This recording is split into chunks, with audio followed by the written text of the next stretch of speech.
जय गौ माता, जय श्री राम। इस नए सत्र की शुरुआत हम करने जा रहे हैं। उसके लिए मैं वैद्य आशुतोष जी पाटणकर इनको आमंत्रित कर रही हूँ। और दूसरे वैद्य है हमारी गो विज्ञान की प्रधान वैद्य नंदिनी भोजराज। इस सत्र के अध्यक्ष होंगे वैद्य राकेश जी शर्मा।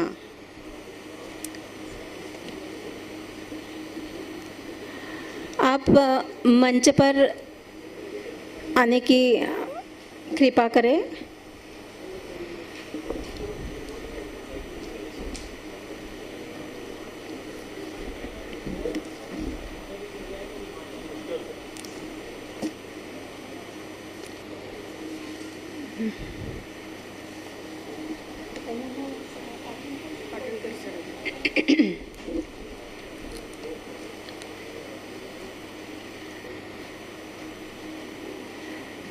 इस सत्र के जो अध्यक्ष हैं वे हैं प्रोफेसर वैद्य राकेश जी शर्मा।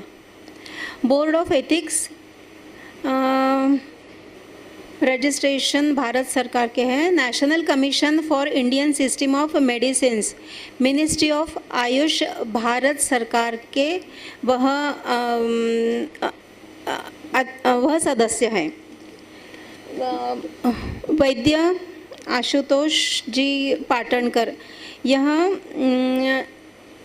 जामनगर के एमडी स्टूडेंट रहे हैं और उनका पंचगव्य का इतना विलक्षण अनुभव है। वह प्रसिद्ध पंचगव्य वैद्य करके ही प्रसिद्ध है और उनका जो अनुभव है वह आश्चर्यजनक है। उनको जो पंचगव्य के अनुभव रुग्णों के ऊपर मिले हैं वह बहुत ही अच्छे हैं। आपको अपने भाषण में वो बताएंगे।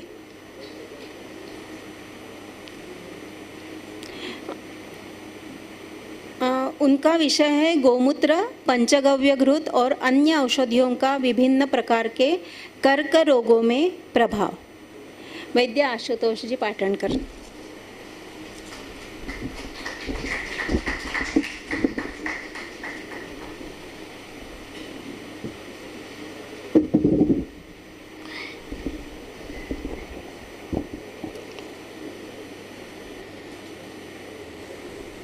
माननीय अध्यक्षगण और सामने विराजित प्रबुद्ध विद्वत समुदाय, सबको वंदना करके, गौ माता को वंदन करके मैं मेरे अनुभवों का कथन शुरू करता हूँ। पहले मंगलाचरण करूँगा और फिर शुरुआत करूँगा।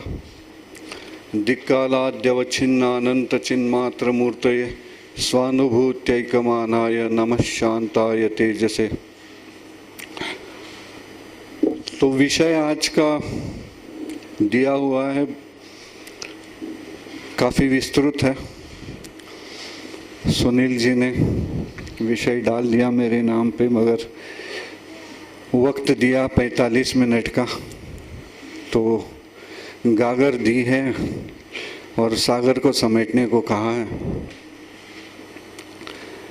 मैं कोशिश करूँगा मेरी तरफ से कहीं भटक न जाऊँ, मगर प्रिसाइजली जाएंगे तो मेरा ख्याल है पूरा कर पाएंगे। एक दो वाक्यों में कुछ मंतव्य जो राकेश जी ने प्रकट किया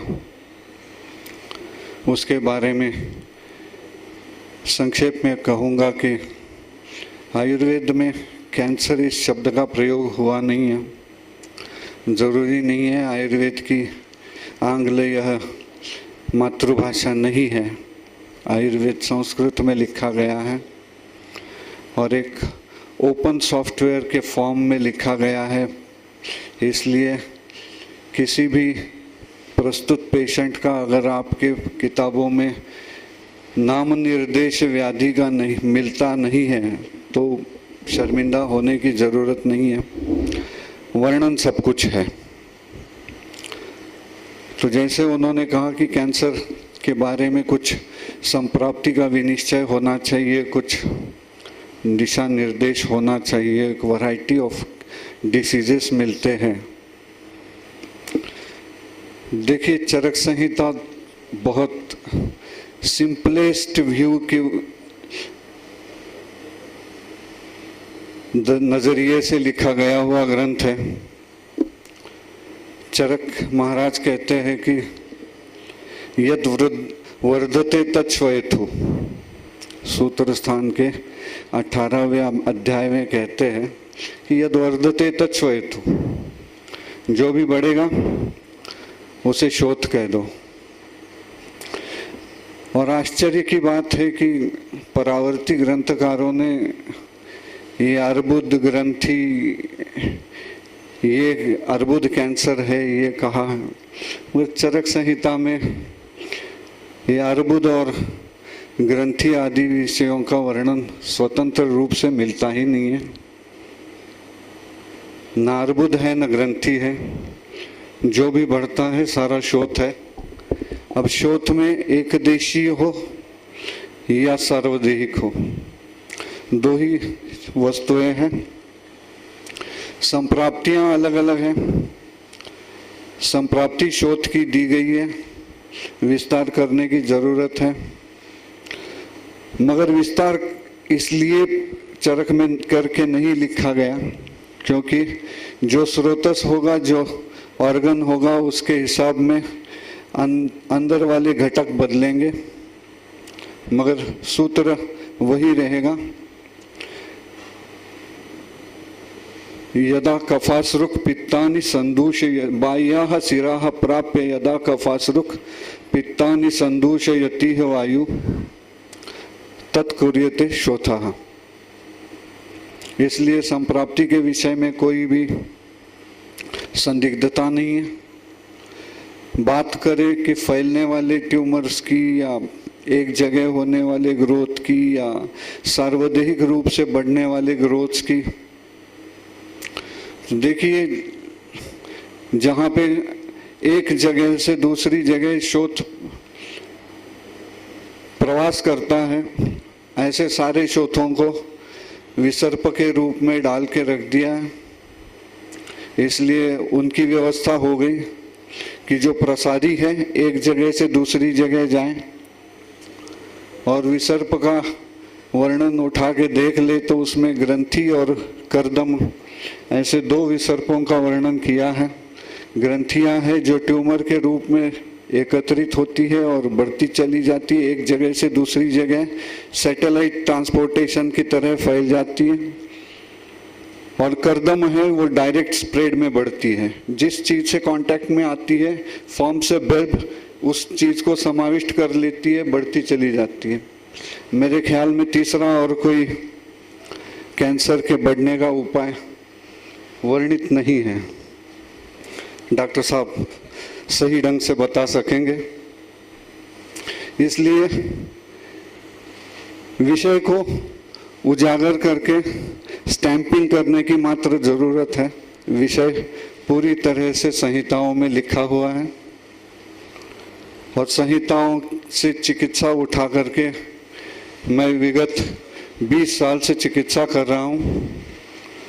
और उन्होंने कहा कि टॉल क्लेमिंग नहीं करनी चाहिए, मगर हाँ, संहिताओं में जिन चीज़ों को साध्य लिखा है ऐसी चीज़ों को साध्य करने में आयुर्वेद की चिकित्सा पूर्ण तरीके से सक्षम है।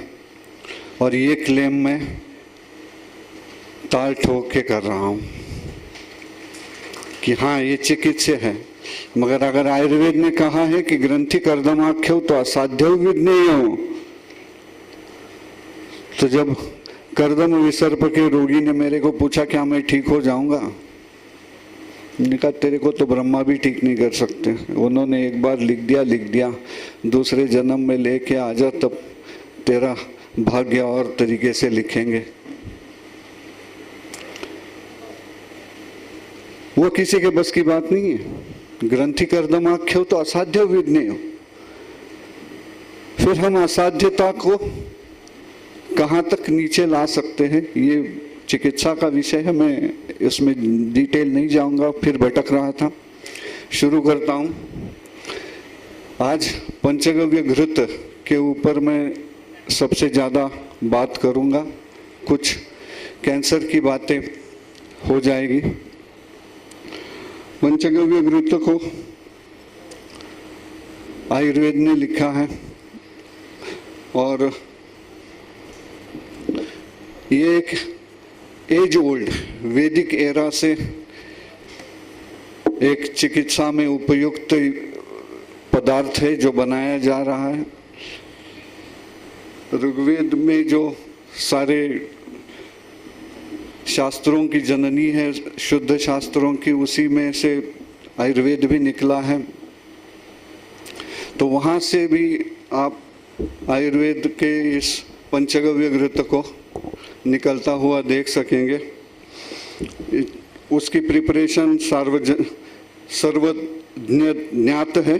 गोमूत्र, गोदुग्ध, दधि, गोमूत्र और गोमय, इन चीज़ों को मिला करके उबाल करके घृत बनाया जाता है।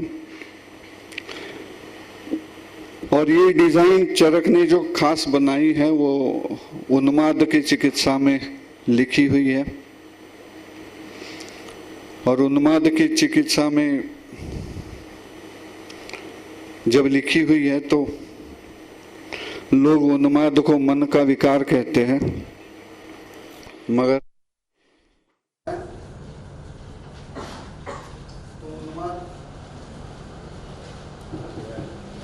उन्माद जो है ये मन को हुआ विबद्ध ही है। और जैसे ही एक रास्ता रुकता है, पानी जैसे है सामने रुक जाना बंद कर दो, साइड में जाने की कोशिश करेगा, फैलने की कोशिश करेगा, जो भी दिखेगा उसको साथ में ले लेगा। यही है। और इसी की चिकित्सा में आयुर्वेद ने पंचगव्य घृत को प्रयुक्त किया है। And second design available is महापंचगव्य घृत।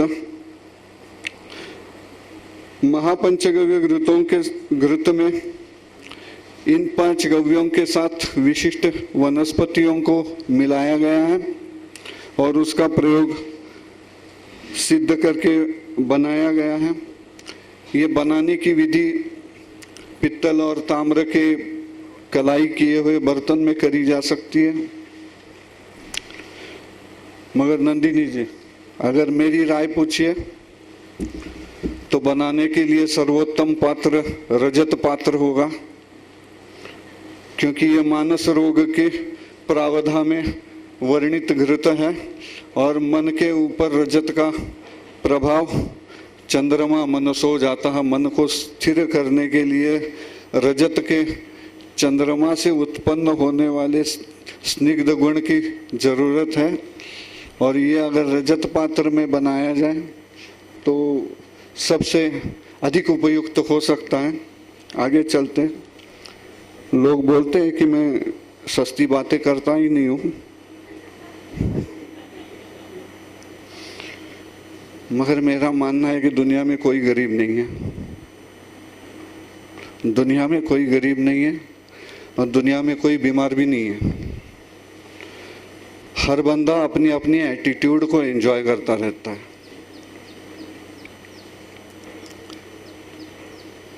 उसका डिसीज भी उसकी एटीट्यूड है, जिसकी वजह से वो वहां जाके फंसा है।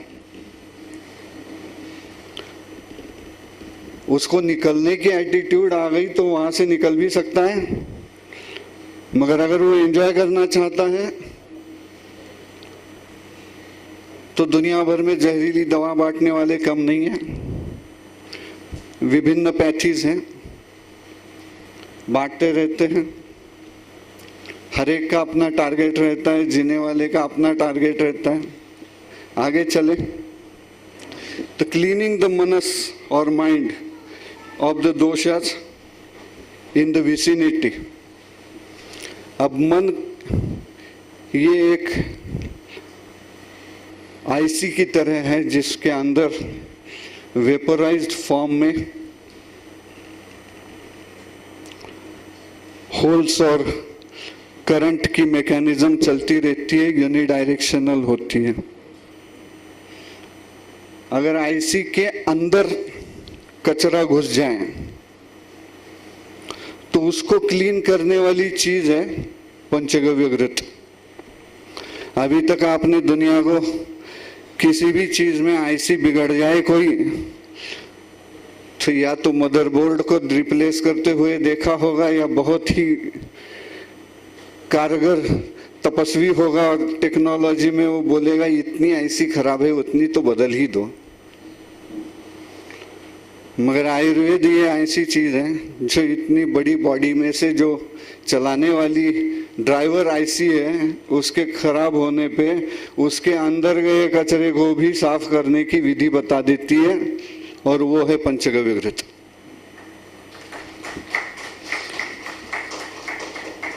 डिफरेंट औषधि काला एंड औषधि मात्रा are preferred for different types of action. ये आप मेरे ख्याल में थोड़ा सा स्लाइड पे ज़्यादा पढ़ लीजिएगा, मैं पढ़ने में ज़्यादा टाइम नहीं गवाऊंगा। Cleaning the body of internal electromagnetic climate of the मनस by clearing the obstructive pathologies. मैंने अभी वही कहा कि आईसी के अंदर घुसे हुए कचरे को साफ करने के लिए बनाई हुई चीज है, संभाल के प्रयोग करिए। टॉक्सिन्स, अब टॉक्सिन हमेशा बाहर से ही अंदर जाए ये नियत नहीं है। बाहर से अंदर जाने वाले की मात्रा कलयुग में पिछले 50-60 साल में ज़्यादा बढ़ी है, मगर यही विष आपके शरीर के अंदर भी दोषों के एक दूसरे के साथ संसर्ग में आकर गलत मॉलिक्यूल्स बनने से तैयार हो सकता है। आयुर्वेद उसको आम विष कहता है या सन्निपात कहता है। और अगर ये सन्निपात नाम की वस्तु शरीर में बन जाती है तो हमेशा एक दूसरे को कंट्रोल करने वाले तीनों दोष एक दूसरे को कंट्रोल करने की बजाय आघाड़ी के 3 पक्षों की तरह अलग अलग काम करने लगते हैं, और फिर जो भी सामने होता है वो डिसइंटीग्रेट होता है।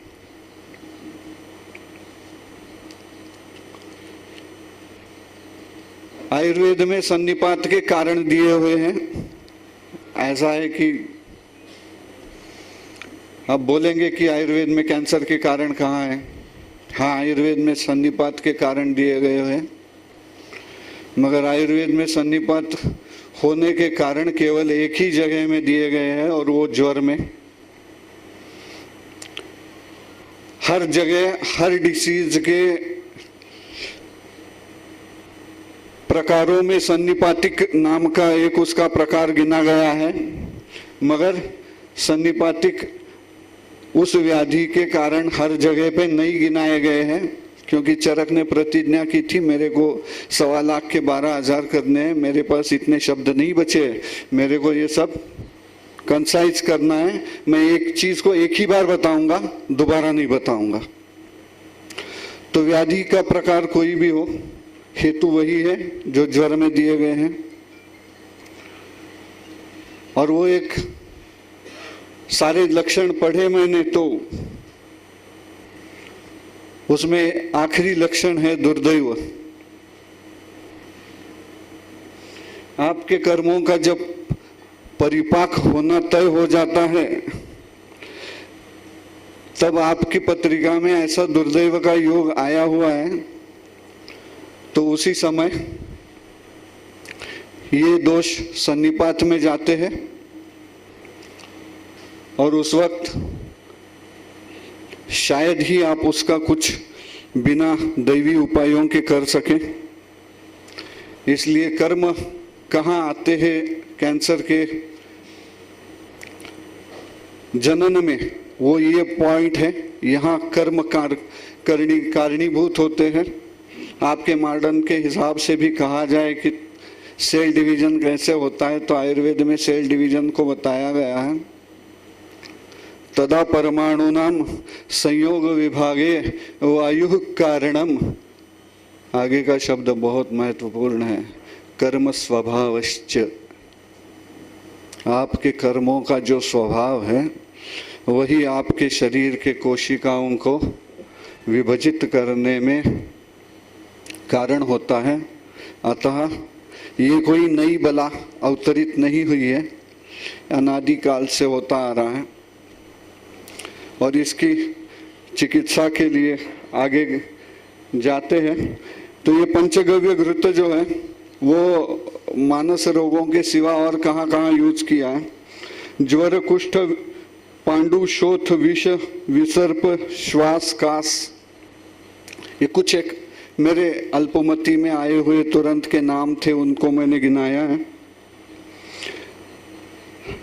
ये महापंचगव्य घृत जो है इसको अमृत कहा है स्वयं चरक महाराज ने, तो कोई शंका लेने का वजह नहीं है, ये अमृत ही है, अमृत ही है। It's a universal detoxifying agent similar to पंचगव्य घृत, but it has the potency to prevent the agantu badha, external affecting factors। ये जो आयुर्वेद ने उन्माद अपस्मार में विभिन्न ग्रहों के परिणाम, विभिन्न आवेश के परिणाम ऐसे बताए गए हैं, उन सारे परिणामों को सीमित करने की या उससे आपका बचाव करने की क्षमता इस औषधि में है। इसलिए वातेश्वर साक्षी है। कल भी मैंने बात की थी कि फार्माकोलॉजिकल स्टडी हो तो अब महापंचगव्य घृत का मैग्नेटिक फ्लक्स के ऊपर क्या प्रभाव होता है या अल्टर्ड मैग्नेटिक फ्लक्स का महापंचगव्य घृत के ऊपर क्या प्रभाव होता है, इसका भी स्टडी होना चाहिए और ये पब्लिश भी होना चाहिए।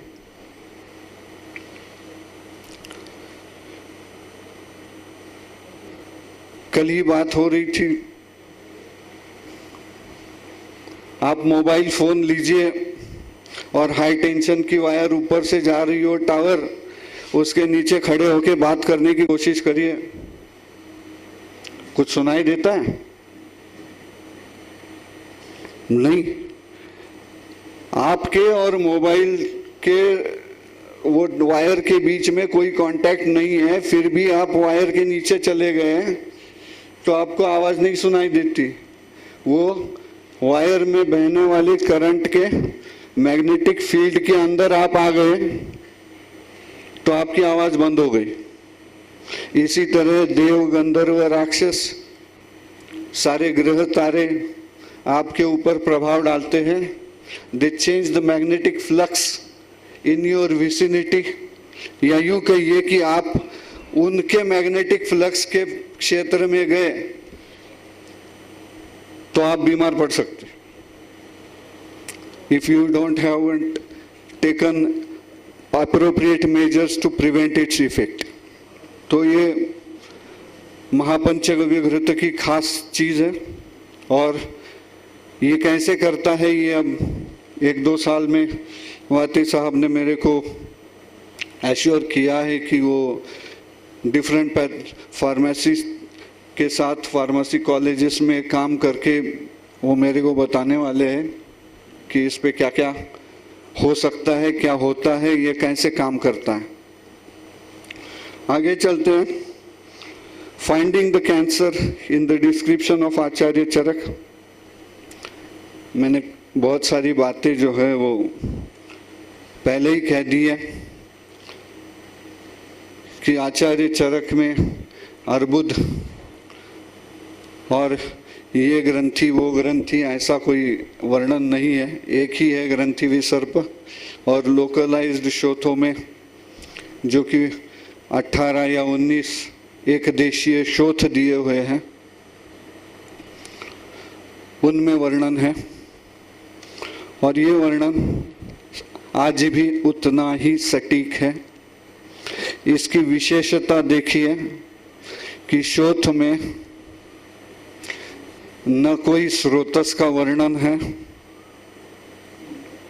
केवल दोष इनका वर्णन है। अर्थात ये शोध जो है वो शरीर के किसी भी स्रोतस में आ सकता है। इस तरह से अगर आप कहें कि आपके पास ये वर्णित नहीं है, आपके पास वो वर्णित नहीं है, आपके पास एडिनोकार्सिनोमा नहीं है, आपके पास सार्कोमा नहीं है, आपके पास न्यूरोमा नहीं है, आपके पास ग्लायोमा नहीं है, sorry, we don't recognize them as different channels. We take it as a common pathology. जहाँ भी जाएगा, जिस देश विशेष में जाएगा, जिस सिस्टम विशेष में जाएगा, वहाँ वो शोथ उत्पन्न कर सकता है। इसलिए सार्कोमा की भी आयुर्वेदिक चिकित्सा है, ग्लियोमा की भी चिकित्सा है, एडिनोकार्सिनोमा की भी है, और जो भी ले आइएगा,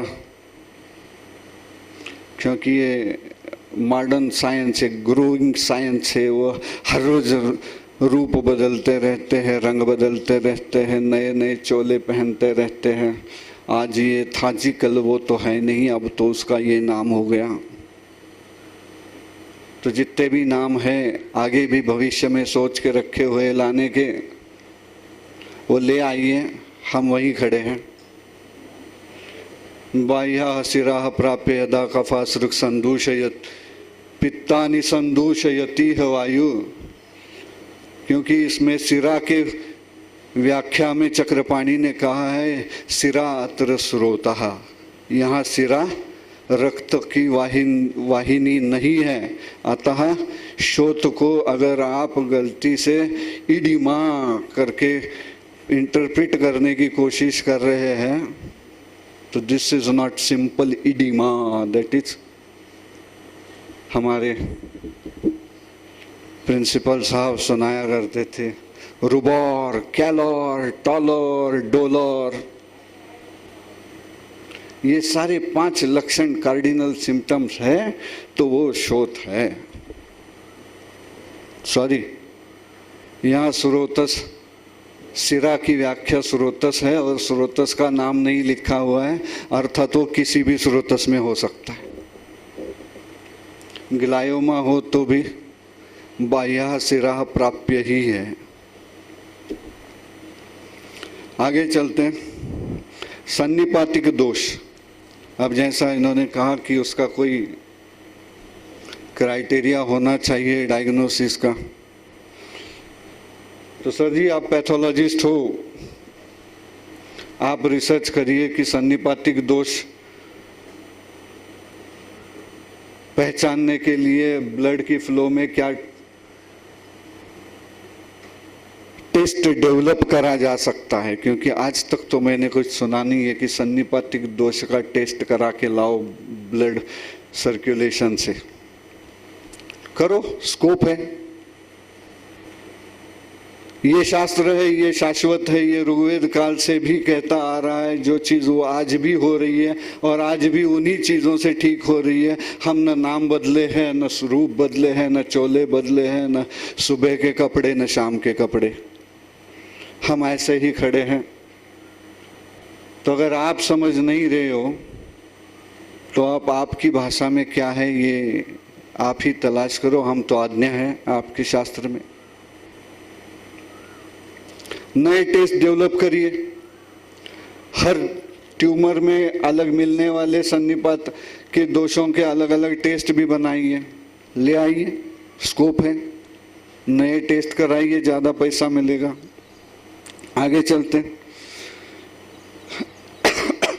localised growths have different names, ग्रंथि, अर्बुद, पीड़का, विदृधि, उपजीविका, अधिजीविका, गलौघ, बहुत सारे। तो उनकी चिंता आयुर्वेद ने कर रखी है। आगे चलते हैं।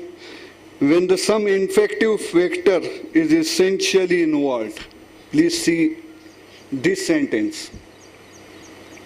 Infective factor कोई भी है, फिर वो कोई वायरस हो, नोन हो, अननोन हो, या कोई बैक्टीरिया आपने ढूंढ निकाला हो कि ये आपके अंदर घुस जाए तो कैंसर होती है, तो ऐसे सारे ग्रोथ्स को इकट्ठा किया है और उसको इकट्ठा करके विसर्प में डाला है। और उसमें भी 2 विसर्प कठिन बताए हैं, एक तो ग्रंथि विसर्प है और दूसरा कर्दम विसर्प है। आज तक जितने भी देखे हैं सब मरे हैं। इसका मतलब है कि चरक ने सच कहा है। ग्रंथि कर्दम आख्यो तो असाध्य विज्ञेय, इसका कोई इलाज नहीं है। इसलिए ये आयुर्वेद वाले कितने कंजूस है कि महाराज चरक ने उसकी ट्रीटमेंट के लिए एक लाइन भी नहीं लिखी है। अब जब ठीक होना ही नहीं है तो मैं किताब की पहले ही इतनी कीमती शब्द है मेरे लिए, और क्यों वेस्ट करूं, चिकित्सा ही नहीं लिखी है। अब जो दोषों की स्थिति है उसके अनुपात से आपको उसने विसर्प में जो चिकित्सा लिखी है वो अगर आप प्रयुक्त करते हैं तो ग्रंथि और कर्दम में भी आप कुछ न कुछ सोलस दे सकते हैं, मगर कुछ न कुछ, मैं पूरा नहीं कहूँगा, ठीक होता नहीं है यही कहूँगा। मगर 2 दिन मरने के हैं तो 3 दिन कर सकते हो, 2.5 दिन पे मर जाए इतना कर सकते हो। तसल्ली के लिए इसमें से बैक्टीरिया मर गए इतना कर सकते। जैसे अभी चल रहा है, कोई बड़े समाज सेवक डॉक्टर हैं आपके गढ़चिरौली वगैरह साइड में काम करने वाले, उनको भी कुछ तो हो गया है। मेरे कान में आया कि वो दीनानाथ मंगेशकर में एडमिट हो गए हैं और मेरे ख्याल में वो शरद जी पोंक्षे को भी वही हुआ था। Non-Hodgkin's lymphoma. Non-Hodgkin's lymphoma is basically not a cancer at all. एक सिंपल वायरल इन्फेक्शन। और इन बंदों के दिमाग में ऐसी कज्जल चढ़ी हुई है कि एंटीवायरल मेडिसिन तो है नहीं, ते टूट पड़े समूल चिकित्सा करने पे, मूल ही नष्ट कर दो, न रहेगा रोगी न रहेगा रोग। तुरंत चालू हो जाते हैं एंड साइटोटॉक्सिक मेडिकेशन देने पे, जबकि एक सिंपल आयुर्वेद का एंटीवायरल काढ़ा है, 3 महीने ले लो तो नॉन-हॉजकिंस लिम्फोमा गंधर्व पूर्ववत नाश हो जाता है। इतना सिंपल है। 4 केसेस तो मेरे पास पड़े हुए ठीक हुए। तो इसमें कोई बहुत लंबा काम नहीं है, मगर ये इस तरह के ट्यूमर्स है तो भी उसमें चरक महाराज की दी हुई दवा काम करती है। इतना मैं पक्का बता के आगे जाऊंगा। इन बोध आगे का स्लाइड करना बेटा।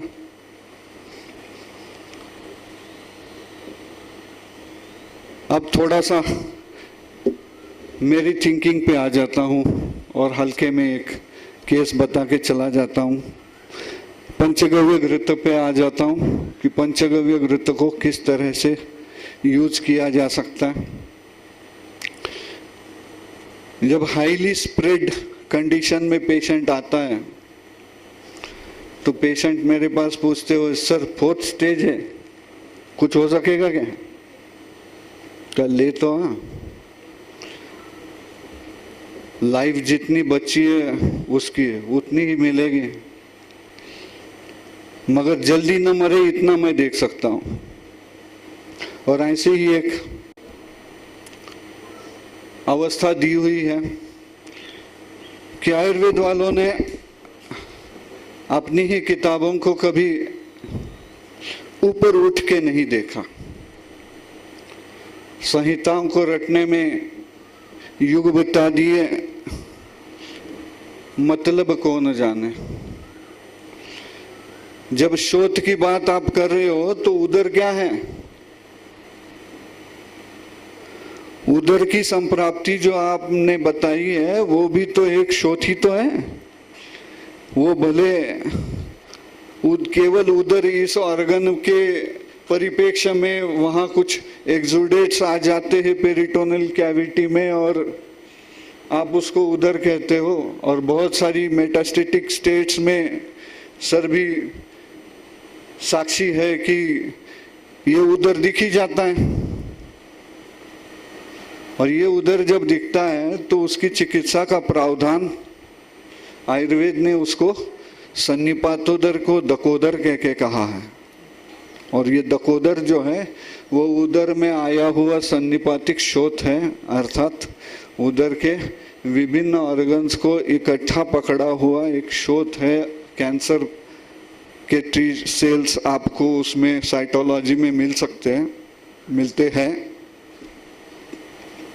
और इस अवस्था में अगर पेशेंट की चिकित्सा करने की बात आ जाए तो उसकी विधि भी आयुर्वेद ने दी हुई है। आयुर्वेद ने कहा है कि इसका संशोधन करना पड़ेगा और संशोधन करने के लिए इसमें विष का प्रयोग करना पड़ेगा। अतः आप जो है वो स्लाइड देखते रहिएगा, उसमें सारा दिया हुआ है। मैं बोलता जाता हूं, उधर ध्यान नहीं दूंगा। आपने इसमें विष का प्रयोग करना है, क्योंकि अगर दोष कठिन है और सन्निपातिक है तो उनको उतना तगड़ा हाथ मारना ही पड़ेगा। और ये तो सिद्ध है कि इतने हाथ मारने के बाद भी कुछ चीजें मरती ही नहीं है। तो उनको मारने के लिए तगड़े हाथ की जरूरत होती है, और वो तगड़ा हाथ विष का है, क्योंकि ये सामान्य औषधि के वीर्य से जो ये दोष विलयन नहीं हो रहे और बाहर नहीं जा रहे हैं, उनको निकालने के लिए विष का आधार लेना पड़ेगा। और चरक ने नाग देवता के विष का आधार लिया है। सर्प को फल को कटवाया जाए और उस फल को उस रुग्ण को खिलाया जाए, और उसके पश्चात वो फल खाने के पश्चात उसको विरेचन तीक्ष्ण दे करके उसके अंदर जो दोषों का प्रकोप विष के प्रभाव से प्रविलित होता है उसको बाहर निकाला जाए। ये चरक की कीमोथेरेपी है। ये चरक की कीमोथेरेपी है। मगर आजकल के इस विधान के अंत में उसने एक चीज लिखी है कि ये प्रयोग करते हुए विष का सबसे पहले रुग्ण के शरीर का अगध से संस्कार करके लेवे। विष का प्रयोग करने से पहले रुग्ण के शरीर का अगध से संस्कार कर लेवे, जिससे कि विष उसके शरीर के अच्छे अंगों को नष्ट न कर दे, और उसके बाद में विष का प्रयोग करें। तो मेरे ख्याल में अगर डॉक्टर साहब चाहे तो केमोथेरेपी के शेड्यूल में वो इस चीज को अंतर्भूत कर सकते हैं।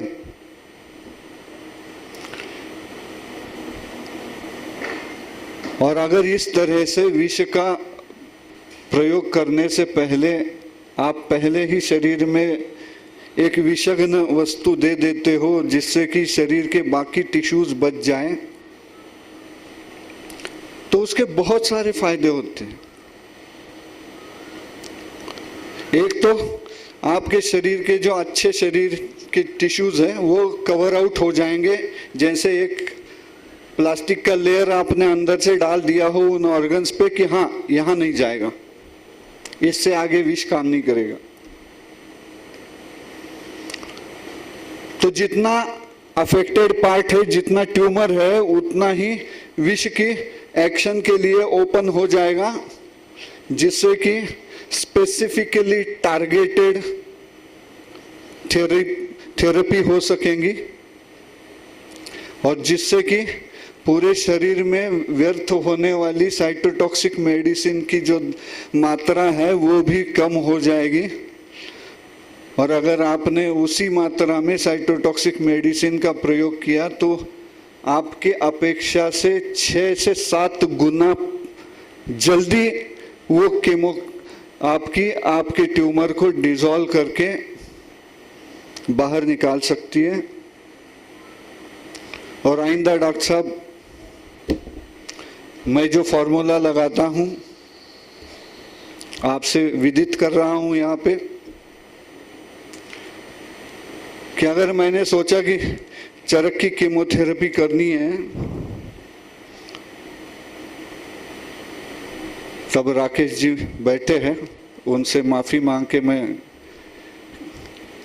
बात कहता हूं कि साले आयुर्वेद वाले ही पकड़ के मेरे को पहले धोएंगे कि ये तो मेडिको लीगल काम का हो रहा है और इसमें मेरी सम्मति नहीं है, मेरी स्वाक्षरी नहीं है, तब तक कैसे कर रहा है कि सांप को काट गए। उधर कोई मंत्री थी अपनी पहली वो कुत्तों को भी मारने पे पाबंदी लगा रही थी, उनके तो पता नहीं कहाँ कहाँ शूल हो जाए, जबकि हम सांपों को मार भी नहीं रहे तो भी उनको शूल तो हो ही जाएगा कि जानवरों के साथ ऐसे कैसे कर सकते। लियो, देवता मान के आशीर्वाद लेना भी गलत है, लोगों को और कहीं शूल हो जाते हैं। तो हमने इसका निकाला तोड़। हमने कहा बिना पैर के सांप का प्रयोग करने पे पाबंदी हो सकती है, मेडिको लीगल केस भी बन सकता है, न्यायालय के चक्कर भी काटने पड़ सकते हैं, तो क्यों न 2 पैर के सांपों का प्रयोग किया जाए जो कि गवर्नमेंट ऑथराइज्ड है। अस्पताल में बैठ के धड़ल्ले से कीमो देते हैं, लोग मरते हैं तो भी तीसरा कोई साइन करके पहुंचा देते हैं। मैंने कहा विष तो विष है, सांप का हो या 2 पैर के सांप का हो, क्या फर्क पड़ता है? अपने को तो डिसीज कंट्रोल में करने से मतलब है। तो हमने ये कीमो के साथ यूज करना चालू किया और ये भी ढाढ़स हमारा पेशेंट ने ही बांधा। एक 22 साल की लड़की मेरे पास आई थी, घर से भाग के शादी करी थी बेचारी ने और दुर्भाग्य से ससुराल चली गई और पहले 6 महीने के अंदर ही उसको यूटेराइन कुछ सीए निकल गया। तो सबने कहा कि इसको तो कीमो देना जरूरी है क्योंकि इसके ओवरी में भी फैला है, इधर भी फैला है, ब्लैडर को भी टच किया है, तो सबसे पहले कीमो ही दे दो। अब वो गलती से आयुर्वेद की स्टूडेंट थी फाइनल ईयर की, तो मैंने कहा अगर कुछ शास्त्र की और मेरी मदद कर सको तो करो। तो उसने कहा क्या करना है? मैंने कहा कीमो को तो लेने को ही तेरे को ससुराल वाले मारेंगे नहीं तो पकड़ के, यूं नहीं मारेंगे वैसे मारेंगे, तो कीमो तो लेना ही पड़ना है तेरे को, तो कीमो तो ले ले, मगर एक कर, मेरी मदद कर।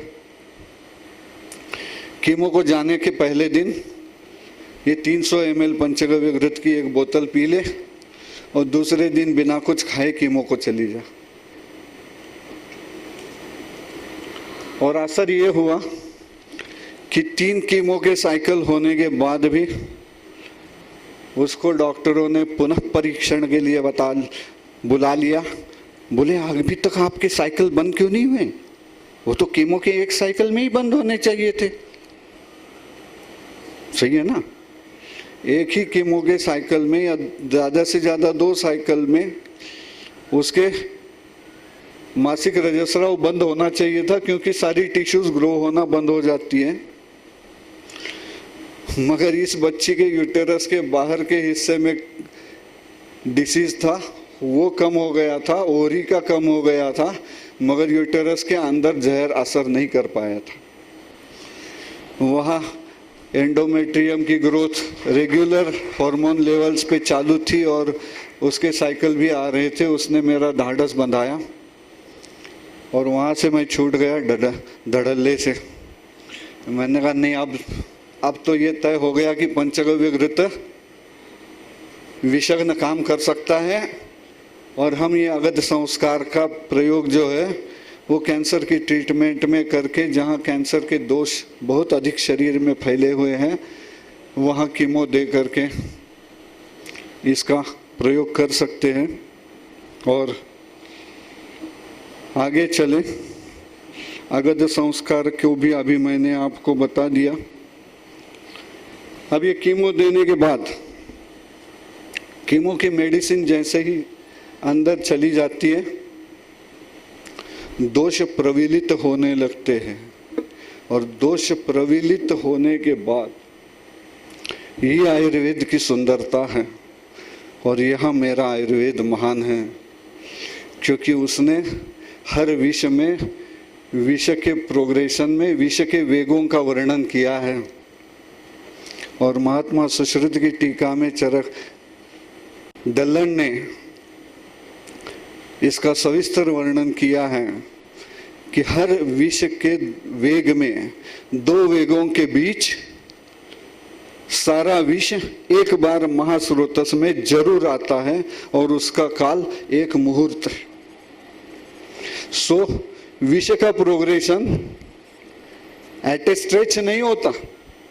विष जाता है पहले वेग में, बॉडी में कुछ पार्ट्स में घूमता है, महास्रोतस में 48वें मिनट में वापस आता है।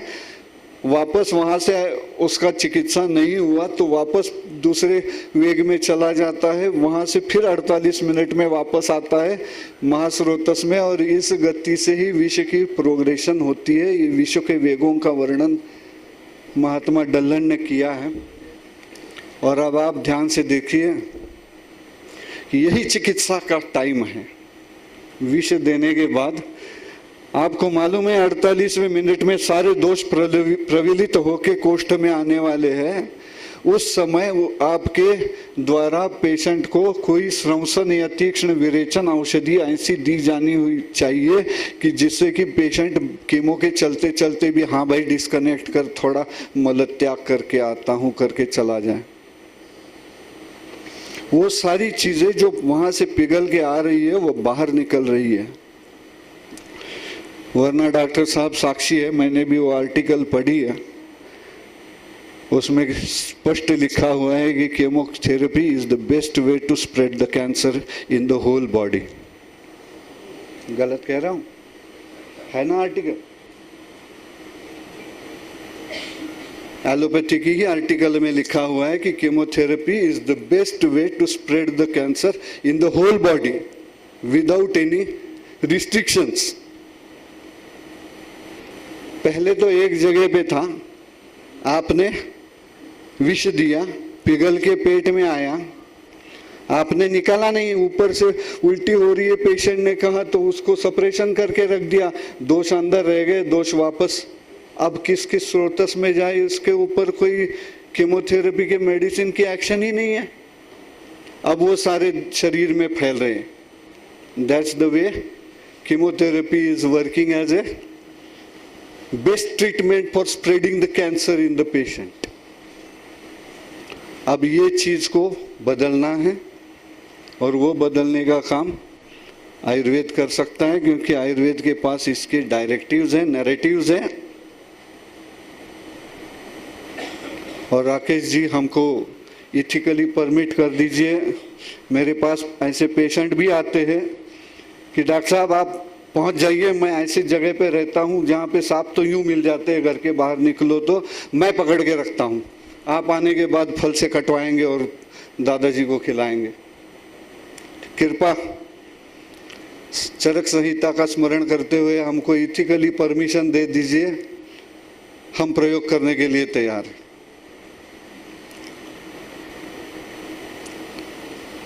जबकि किताब में लिखा है उसको कोई लीगल सपोर्ट की ज़रूरत नहीं है, क्योंकि भारतीय दंड विधान ये कहता है कि जो भी चीज़ बुक्स में लिखी गई हो, रिसर्च्ड है, that is taken as a proof and there is no other supplementary proof needed. यही भारतीय दंड विधान का कहना है। तो अगर चरक में लिखा है तो उसके ऊपर रिसर्च की ज़रूरत नहीं है मेरे ख्याल से। That is already proved and that can be allowed. Allow करते हैं तो हाँ, मेरे पास पेशेंट है, दूर दराज के पेशेंट है जो कि इतने तक तैयार है कि साहब आप आ जाओ, किस दिन आने वाले हो, बोलो, पहले दिन मैं सांप पकड़ के रखता हूँ। तो विपरीत स्थितियों में शहरों में 2 पैर के वरना बिना पैर के, और अगर रिजल्ट आ जाए कंपैरिजन के लिए तो आते साहब कंपैरिजन के रिजल्ट आ जाएं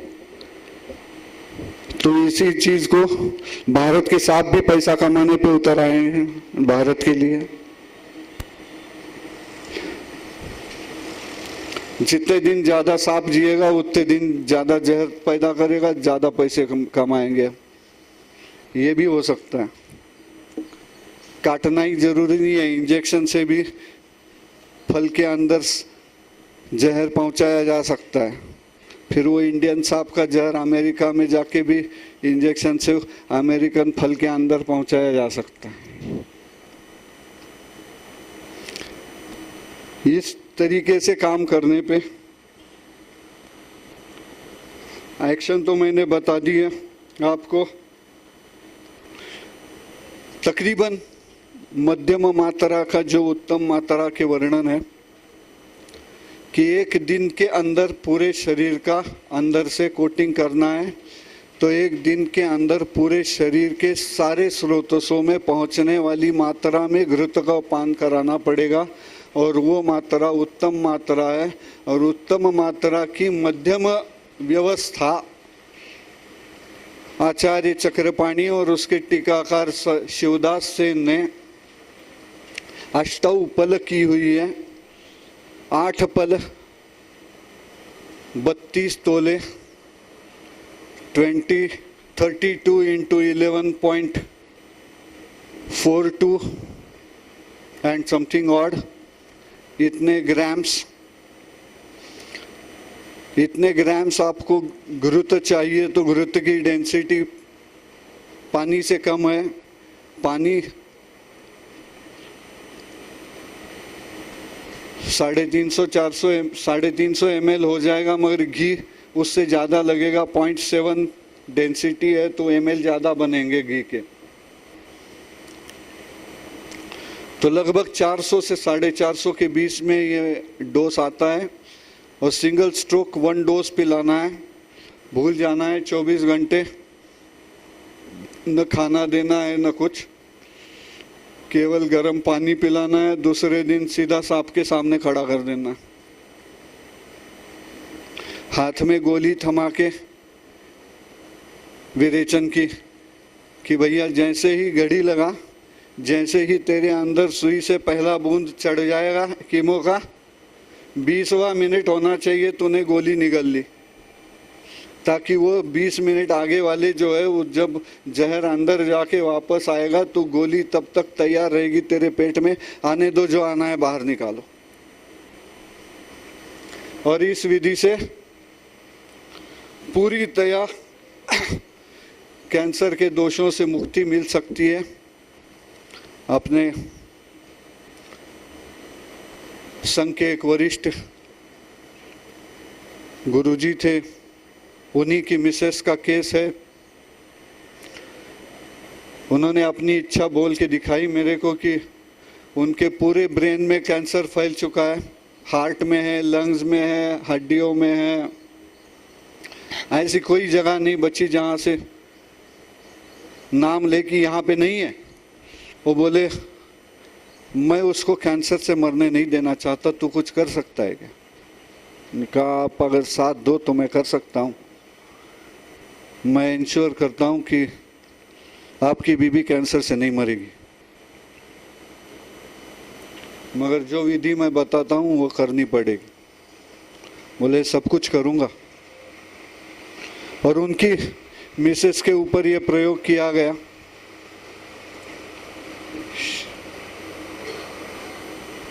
शायद रिपोर्ट्स आए नहीं है, मेरे पास पेपर है, आप चाहो तो वो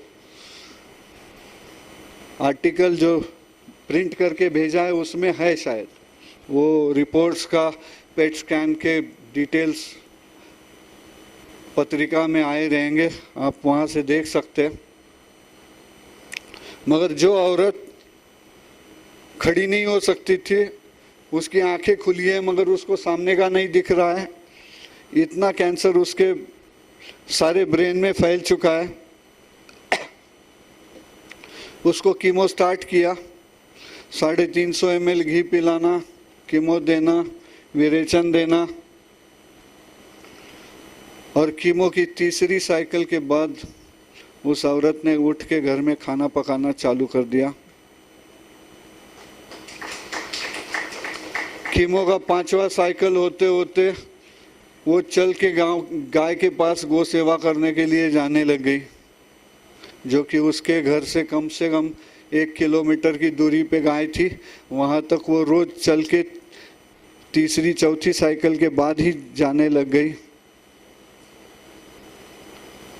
और लगभग 16 साइकिल्स देनी पड़ी उनको इस तरह से कीमो की, जिसमें केवल 3 बार मेरे को कीमो को होल्ड पे रख के मैरो डिप्रेशन की चिकित्सा करनी पड़ी, क्योंकि उनका सेल्यूलर लेवल डाउन गया था। 2000 WBC, 1.5 लाख RBC, 20-25 हज़ार प्लेटलेट्स इस ढंग पे आ जाती थी वो कीमो लेने के बाद। मगर उनको मैंने कहा था कि गुरुजी, मैंने आपको वचन दिया है कि आपकी बीवी से कैंसर से नहीं मरने दूंगा। कोई भी मैरो का स्टिमुलेंट मॉडर्न वे से नहीं देना है जिससे कि किडनी फेल हो जाए। मैं सारी चीज़ें बचाऊंगा, और उनको मैरो सप्लीमेंट्स, एंटीटॉक्सिक मेडिसिन, साथ में आयुर्वेद की विशेषज्ञ चिकित्सा की जो मैं रूटीन करता हूँ, अगध है आयुर्वेद की संहिता में दिए हुए, उनका प्रयोग करता रहा। 4 या 5 दिन के अंदर मैं मैरो डिप्रेशन से उनको बाहर निकालता था, और उतना ही डिले अगले साइकिल में होता था, नेक्स्ट साइकिल लग जाती थी। और 16 साइकिल्स के बाद जब उनका पेट स्कैन निकाला, तो पेट स्कैन निकालने वाले ने मेरे को फ़ोन किया कि भगवान, क्या विधि है ये, आपने क्या किया है? मैंने कहा क्यों भाई? एक भी जगह ऑरेंज लाइट ग्लो नहीं हो रही है आज मेरे पेट स्कैन में, एक भी जगह बॉडी को पूरा स्कैन कर रहा हूं, ऑरेंज लाइट ग्लो नहीं हो रही है। मैंने कहा तो और तुसी की कहना है? ते कह दे कि बुढ़िया मुक्त हो चुकी है कैंसर से। When you are seeing no metabolic, hypermetabolic activity in the whole body, can you say that she is freed of the cancer?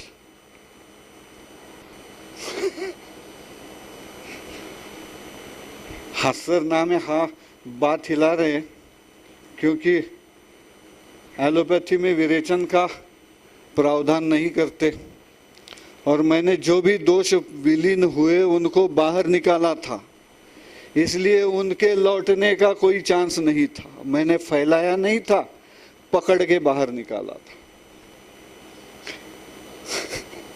आया ध्यान? मैं हर बार विरेचन करा रहा था, और हर कीमो के बाद उस बुढ़िया को 4, 5, 6 विरेचन होके जा रहे थे, मगर न उसको कभी सलाइन की ज़रूरत पड़ी, न कभी किसी एंटी एमिटिक की ज़रूरत पड़ी, न स्टेरॉइड की ज़रूरत पड़ी, सब बना था, फिर भी जी गई। और पेट स्कैन में ऑरेंज लाइट भी ग्लो नहीं हो रही थी। मैंने गुरुजी से कहा कि गुरुजी, मैंने मेरा काम कर दिया, now she is free and you can enjoy the life. Guruji की 78 साल उम्र थी और मैडम की 72।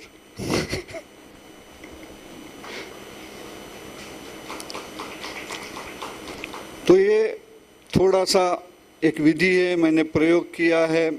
एक केस आपको पास सैंपल के लिए लाया हूँ। ऐसे बहुत है मेरे पास, लगभग हफ्ते में, साहब के जितने तो नहीं, मगर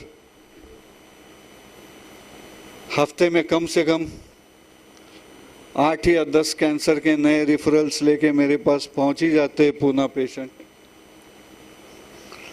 कि हाँ वो ठीक हो गया था, उसने बताया, आप इसलिए पहुंच गए। तो अब मैंने गिनती छोड़ दी है कि कितनों को घी पिलाया है और कितनों को बचाया है, कितने ठीक हुए हैं, इसकी भी गिनती बंद कर दी है, क्योंकि अब काउंट के बाहर हो गया मेरे आंकड़ा। शायद ज़रूरत नहीं है अब, ये तो होता ही रहता है, ऐसे ही होता। अब आगे जाते हैं थोड़ा सा।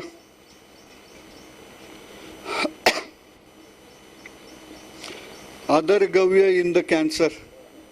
अरे चेतन बेटा, वो थैली में ना एक शीशी पड़ी हुई है, 2 पंचगव्य शुक्त की, कृपा उसको मेरे को दे देना, इत्थे ला के रख देना।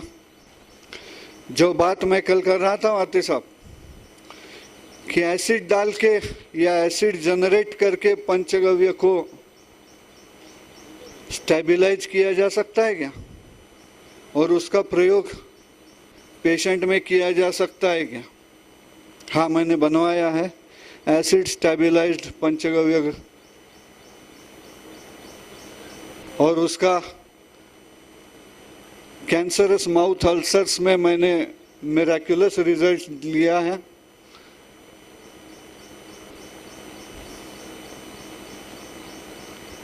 कि लोग तो मुंह काटने पे उतर आते हैं, हम व्रण को काटते हैं।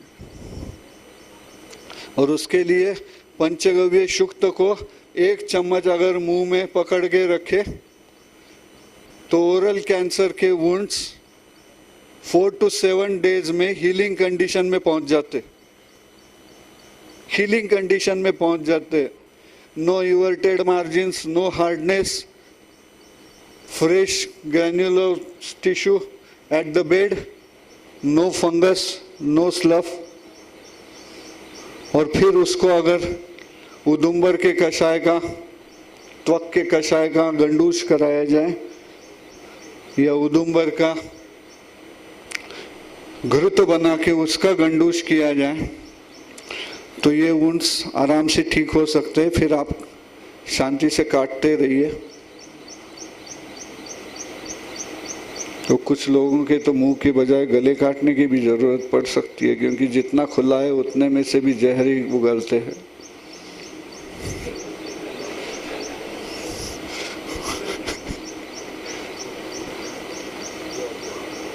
चलिए आगे। और ये मेरा पंचगव्य के बारे में संक्षिप्त घृत के ऊपर कॉन्सेंट्रेटेड वर्णन था। गोमूत्र को तो पानी की तरह पिलाता हूँ, और तो और टोपी वाले भी पहुंच जाते हैं पीने के लिए। काजी को बोलते हैं कि ले काजी, तू तो जान बचा नहीं सकता, गाय बचा रही है, फिलहाल तो मैं यही पीऊंगा। बाद में तेरी दरगाह झाड़ूंगा, मस्जिद धो लूंगा, सब कुछ करूंगा, मगर तू जान नहीं बचा सकता ना, तो तू बीच में मत आ, मैं गाय का मूत्र पी लूंगा।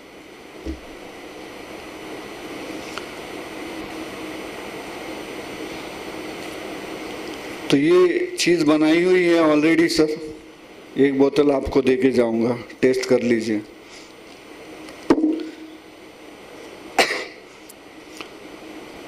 इस चीज़ में हमने एक वस्तु पाई है, वो केवल म्यूकोजल मेम्ब्रेन पे काम नहीं करती, तो हमने उसको ओरल सबम्यूकोजल फाइब्रोसिस में प्रयुक्त किया है और महज 15 दिन के गंडूस के बाद ओरल सबम्यूकोजल फाइब्रोसिस इस कदर खुल गई कि बंदे के मुंह में रोटी का टुकड़ा पतला करके नहीं जा रहा था, वहां ब्रश भी अंदर जाने लग गया 15 दिन में।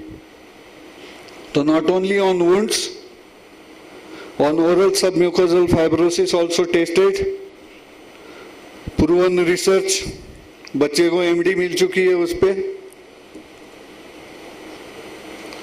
अब इसको मार्केट में लाइए, चाहे पंचगव्य माउथ वॉश करके लाइए या वुंड्स पे ढकने के लिए वो जिलेटिन की जेल पे स्प्रे करके ड्रेसिंग करके बेचिए, पैसे ही पैसे हैं, चिंता मत करना।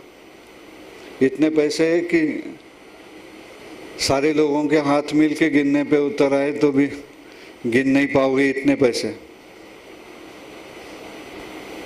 रिसर्च करके खाली पेपर डाल दो, और अगर मेरे मुंह से कुछ गलत शब्द निकल गया हो, क्योंकि बोलने के विधान में मैं कुछ भी बोल जाता हूं, आपसे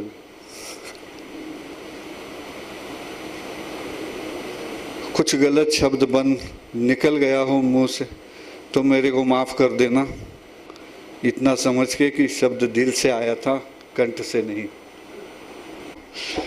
मेरा जो किसान गाय पाले और ईमानदारी से बनाए वही कंपनी है।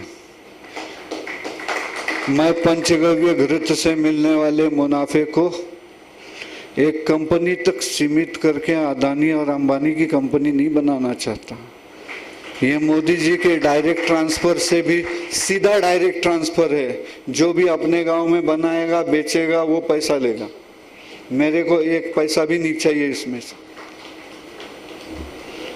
ये डायरेक्ट ट्रांसफर है, तू बेच, तू कर, तेरे को जो खर्चा आया है तू उस पे चार्ज कर, अब पैसे कमा, ऊपर लोगों का भला कर, मेरे को कुछ नहीं चाहिए, मेरे को इस देश को स्वर्ग बनाना है।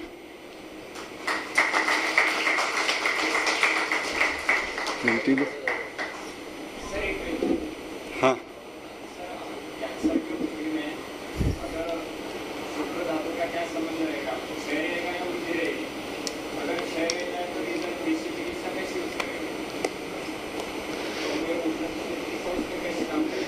देखो भैया, ऐसा है कि अगर सन्निपातिक दोष शुक्र तक चले जाते हैं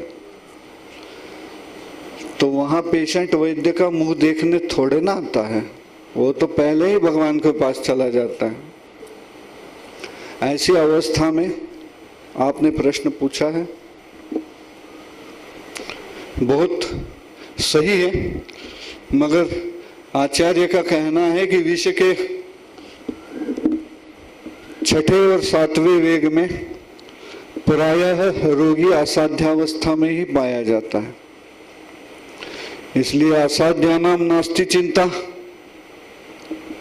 फिर भी गलती से कोई आपके सामने आ जाए तो आचार्य का वर्णन है कि विशस्वेदाति योगार्ताः स्तंभनीया निदर्शिताः। सबसे पहले उसकी जान बचानी है तो स्तंभन करना पड़ेगा उस अवस्था में, ताकि जान जाने से निकल जाए, बाद में चिकित्सा का विचार हो सके। और उस अवस्था में स्वर्ण भस्म का और मौक्तिक पिष्टि का मिला करके, या फिर अगर कोई कंपनी बनाती है तो पूछा ही लियो। हस्ती सौगंधिक नामा एक अगध है जिसका वर्णन संहिता में मिलता है, और उसके गुणों में लिखा गया है कि इस औषधि का दर्शन भी किया जाए तो जन्म जन्मांतर में किए हुए पाप नष्ट हो जाते हैं। ऐसी औषधि को बना के रख दियो अपने क्लिनिक में या कहीं, वहां पेशेंट को ले जाओ, उसको दर्शन करा दो, शायद पाप खत्म हो जाए। जब बच जाएगा तो चिकित्सा पंचगव्य ही है। विष देने से पहले जरूर पंचगव्य को अतिरिक्त मात्रा में पिला करके धातुओं को बल देने के बाद ही विष का प्रयोग करने की सोच सकते हैं। दुर्भाग्य से मेरे पास आज तक ऐसा कोई नहीं पहुंचा है, वरना मैं अनुभव भी बता देता।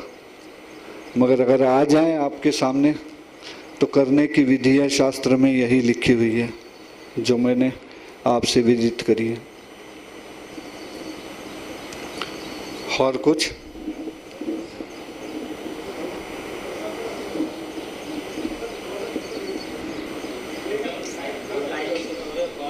चले, कोई चिंता नहीं आपको। हाँ जी ठीक है, पहले ईंधन भर के आते हैं फिर गाड़ी चलाते हैं। पहले ईंधन भर के आते हैं। देश को स्वर्ग बनाना है, इस शुभ कामना के साथ वैद्य पाटणकर जी ने अपना अभ्यास पूर्ण भाषण किया है। खुमासदार शैली में कर्करोग का इलाज भी बताया है। कर्करोग आयुर्वेद का शोध इसका ही एक व्याधि है। चरक की कीमोथेरेपी भी बताई है। विष द्रव्यों का प्रयोग करने से पहले विषग्न द्रव्यों का प्रयोग करना चाहिए। अपने रुग्णों के अनुभव भी बताए और महत्व का है कि पंचगव्य पर उनका जो विश्वास है वह बहुत महत्व का हमको लगा। आपके मार्गदर्शन का हमें और लाभ मिलेगा, ऐसी आशा करती हूँ। धन्यवाद सर। बाद में गोविज्ञान अनुसंधान केंद्र की प्रधान वैद्या जो गत 20 साल से इस पर काम कर रही है और हरदास सर जैसे डॉक्टर का उन्हें मार्गदर्शन भी मिला है और वह अभी सचिव भी है और विश्वस्त भी है, तो उनका अनुभव आपके सामने प्रस्तुत करेगी। को मेरा विनम्र अभिवादन। भोजन का समय होते जा रहा है और मैडम ने बताया कि अभी 20 साल का ब्यौरा मुझे आपको सुनाना है, तो ये मेरी भी एक परीक्षा ही है। देखती है फास्ट फॉरवर्ड में हम कुछ ना कुछ ग्रहण करने की ज़रूर कोशिश मैं अपने बुद्धि से करूँगी। और आप सब मुझे साथ दे रहे हैं, प्रोग्राम इस तरह से आगे बढ़ रहा है तो मुझे भी अच्छा लग रहा है, थोड़ा उत्साह मेरा भी बढ़ रहा है। लेकिन इतना भी मैं नहीं बढ़ने दूंगी कि सबके पेट में बिल्कुल अब कब यहाँ से निकले ऐसे हो जाए। मैडम ने बताया मैं सचिव नहीं सह सचिव हूँ। तो हम आगे बढ़ते हैं अपने विषय की तरफ। Next please.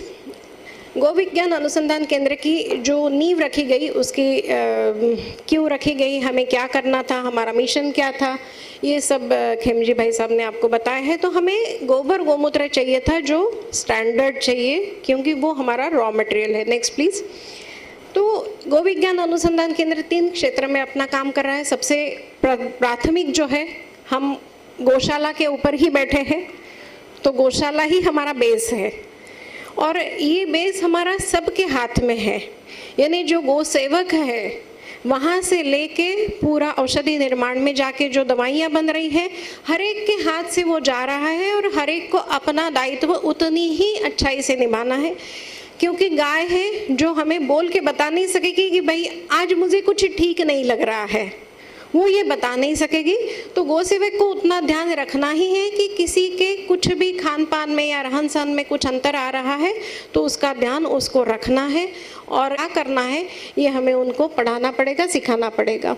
तो इस तरह से गौशाला जो दक्षिणकर सर यहाँ बैठे हैं उनके मार्गदर्शन में पूरा काम शुरू हुआ और आज भी माफसू के अंडर ही ये गौशाला अपना कार्य करती है। वैक्सीनेशन और वॉटेवर जो भी प्रोटोकॉल उनका है वो यहाँ पर फॉलो किया जाता है।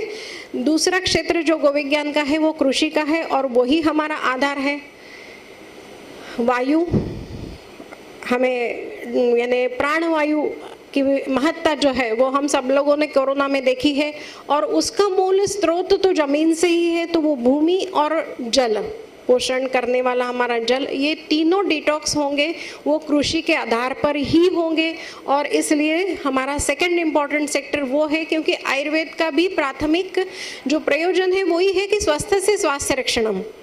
पहले स्वस्थ को हमें स्वास्थ्य प्रदान करना है, स्वस्थ ही रखना है। और ये प्लीज़ ये एग्रीकल्चर प्रोडक्ट्स जो यहाँ हम लोग बनाते हैं, नेक्स्ट प्लीज़।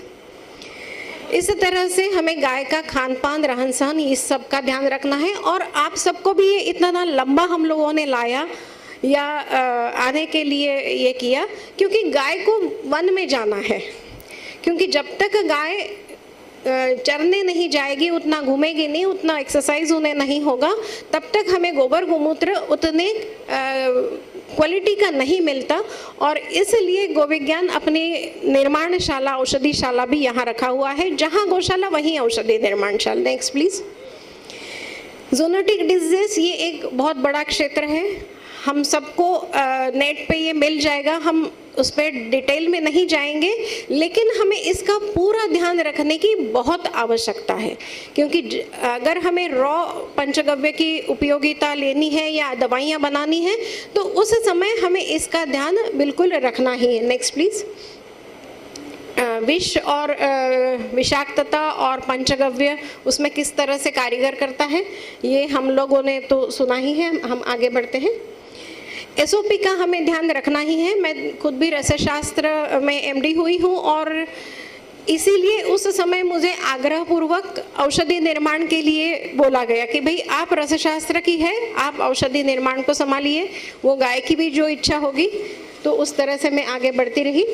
तो पंचगव्य को हमें कलेक्शन से लेकर, स्टोरेज से लेकर कन्वर्शन तक, यानी हमें पूरा एसओपी का ध्यान रखना है। किस पात्र का हो, कितने घंटे का हो, ये सब का हमें वहाँ ध्यान रखना ही है। Next please. हमारे यहाँ हम फ्यूमिगेशन भी करते हैं। आचार्यों ने भी उस समय कहा था कि जो हमारे पात्र रहेंगे औषधि के, उसे हमें स्टरलाइज करना है। फ्यूमिगेशन का ये हम लोग अपनी गौशालाओं में भी हमने उसका अनुभव किया है। दक्षिणकर सर उस समय हमारे इसमें मार्गदर्शन में उन्होंने भी इस चीज़ का ये किया था कि भाई फूड एंड माउथ डिजीज जो हुआ था 2015 में, उस समय ये श्रृंखला हमारी शुरू हुई कि गौशाला में जो फ्यूमिगेशन हम लोगों ने शुरू किया तो एफएमडी फैला नहीं, वरना वो इस तरह से यानी वायु की गति से वो फैलता है। और उस समय से इस प्रकल्प में डेली शाम को फ्यूमिगेशन होता है। पूरे स्पॉट्स जो है कृषि में भी, औषधि विभाग में भी, हम निवास जहाँ करते हैं वो भी। कल नहीं कर पाए थे ये लोग क्योंकि कल फ्यूमिगेशन के समय बारिश थी, वरना फ्यूमिगेशन डेली यहाँ होता है। तो पात्र का फ्यूमिगेशन कौन सा पात्र है, ये सब का ध्यान रखते हुए हम लोग दवाइयाँ बनाते हैं। और सीजन वाइज हमारा यहाँ टाइम टेबल है कि कौन से सीजन में, क्योंकि आयुर्वेद में ये सब कुछ बताया हुआ है कि आपको कौन से सीजन में कौन सी दवाइयाँ बनानी है। तो ये सब का हम लोग यहाँ पर ध्यान रखते ही है। साथ साथ हमें अवेलेबिलिटी ऑफ पंचगव्य, तो इसका भी ध्यान रखना है कि कौन से सीजन में हमें कौन सा ज़्यादा उपलब्धता हो सकती है। तो ये पूरा टाइम टेबल हम लोग ध्यान रखते हैं। जिन यहाँ जो अपना औषधि यानी हम लोग जहाँ उपयोग ये करते हैं, कामधेनु चिकित्सा केंद्र नाम से 3 जगह अपने सेंटर्स चलते हैं। एक देवलापार में है, 2 नागपुर में है। दोनों जगह पंचकर्म भी होता है, और इस व्याधि के लिए भी हम पंचकर्म का भी उपयोग कर रहे हैं। Next please. ग्राफ को आगे बढ़ाइए। इसमें हम नहीं जाएंगे कौन से साल में कितने थे, इसमें भी आगे बढ़िए क्योंकि सर ने बहुत विस्तृत जानकारी हमें दे दी है। अर्क की जो क्वालिटी है, पेटेंटेड प्रॉपर्टीज़ है, वो भी आपको नेट पर मिल जाएगी। हम आगे बढ़ेंगे, इसको भी आगे बढ़ाइए। ये नंबर भी आपको जस्ट गोमूत्र आप गूगल पे डाल दीजिए। Next please. ये 4th स्टेज का कैंसर का जो सुनील जी ने दिखाया था, कासरगोड के डॉक्टर सत्यशंकर बरमुडी सर का केस, वो ये है। Next please. नेक्स्ट नेक्स्ट, तीनों बढ़ा दीजिए। हाँ, लंग्स कैंसर। यहाँ पर जैसे हमारी बात हुई कि आयुर्वेद ने अलग कहा है, लेकिन पेशेंट जब हमारे पास आ रहा है तो वो कुछ डायग्नोसिस करके आ रहा है। Most of the cases cancer सुन लेता है तब आता है। अभी भी आयुर्वेद ने जो प्रिवेंटिव चीजें बताई है, जैसे ऋतु के अनुसार पंचकर्म बताया गया है कि अभी वर्षा ऋतु है तो आपको प्रिवेंटिव बस्ती करनी ही है, लेकिन अभी कितना समाज ये कर रहा है? बाकी समाज को छोड़ दीजिए, आयुर्वेद के कितने लोग कर रहे हैं? आयुर्वेद के कितने शिक्षकों ने ये किया है ऋतुओं के अनुसार, या कितने विद्यार्थियों को ये करवा रहे हैं? तो अगर आयुर्वेदिक विद्यार्थी जितने भी यहाँ हैं, मैं उनको एक विनती करूँगी कि आप खुद हर पंचकर्म का अनुभव करिए। मैंने ये बहुत लेट किया। मैं 96 में एमडी हुई और 2006 में मैंने अपना पंचकर्म का अनुभव करना शुरू किया। आप वो चीज़ को मत करिए, ताकि आप खुद जब अनुभव करेंगे तो शास्त्र के एक एक पन्ने आपको बहुत अच्छे से खुलेंगे और चिकित्सा करते समय भी आप पेशेंट्स को बहुत अच्छे से गाइड कर पाएंगे। अब हम लोगों ने एक जो 2003 में ये कैंसर का काम यहाँ शुरू हुआ, तब हमारी टीम थी कि डॉक्टर केपी हरदास जो FRCS सर्जन थे लंदन में, वहाँ रिटायर्ड होने के बाद वो यहाँ आए। संघ के बहुत अच्छे कार्यकर्ता थे, विश्व हिंदू परिषद का काम भी उन्होंने वहाँ खड़ा किया था लंदन में, और यहाँ आने के बाद वो हमारे साथ जुड़े और वो एक ऑब्जर्वर करके हमारे पास हर OPD में रहते थे। सैटरडे OPD रहती थी, हर सैटरडे आते थे और उनके आयु के 81 साल तक वो आते रहे। तपन चक्रवर्ती सर का तो हमें गाइड रहता ही था, लेकिन गवर्नमेंट आयुर्वेद के जो डीन रहे हैं डॉक्टर सेलोटे सर, वो उस समय शुरू में हमारे साथ थे और एक प्रोटोकॉल तय हुआ था कि हम लोग क्या देंगे कैंसर पेशेंट आता है तो गोमूत्र अर्क, कामधेनु हल्दी घनवटी, जो गोमूत्र का यानी दूध से जिस तरह से पेड़ा बनता है उस तरह से गोमूत्र का जो मावा होता है उससे, या हम क्षार कहते हैं आयुर्वेद में उसको, उससे गोली बनती है। इसे हल्दी घनवटी बोला गया है क्योंकि उसमें फ्रैक्शनल डोज में हल्दी है, तो ये दो ही कंटेंट उसके हैं। तो ये गोली हम देंगे। तो इनिशियली 2006 की जो केसेस मैं आपको दिखाऊंगी उसमें तो हम लोग दो ही चीज़ का प्रयोग करते थे। फिर धीरे धीरे पंचगव्य घृत भी उसमें जोड़ दिया गया और सिम्स जो डॉक्टर राजपाल जी और रमन सर के इसमें स्टूडेंट्स का जो PhD हुआ पंचतिक्त घृत का और सेल लाइन स्टडी कैंसर का सामने आया। उसके बाद फिर पंचतिक्त घृत का भी हम लोग कैंसर के पेशेंट के लिए स्पेसिफिक कैंसर ट्रीटमेंट में एज ए उसका उपयोग फिर बाद में शुरू हुआ। तो लंग्स कैंसर में ये देखा गया कि आसव करके जो हमारी गोमूत्र की कल्पना है उसका उसमें ज़्यादा ये देखा गया है। आप आयुर्वेद जो लोग विद्यार्थी है ये अपना लिंकअप भी बहुत अच्छे से समझ सकेंगे, क्योंकि उसमें त्रिकटु है, सौंठ, मरीच, पिपली है और चित्रक भी है। ये तीनों उष्ण तीक्ष्ण है। गोमूत्र तो उष्ण तीक्ष्ण है ही, उसकी संकल्पना भी वैसी है। हमारे यहाँ जो आयुर्वेद में औषधि बनाने की विधियाँ हैं कि भाई अर्जुन का घृत भी बनेगा, अर्जुन का पाउडर भी रहेगा, अर्जुन का घी भी बनेगा, तो हमें सिलेक्ट क्या करना है, कौन सा सिलेक्ट करना है, ड्रग ऑफ चॉइस हमारा क्या रहेगा।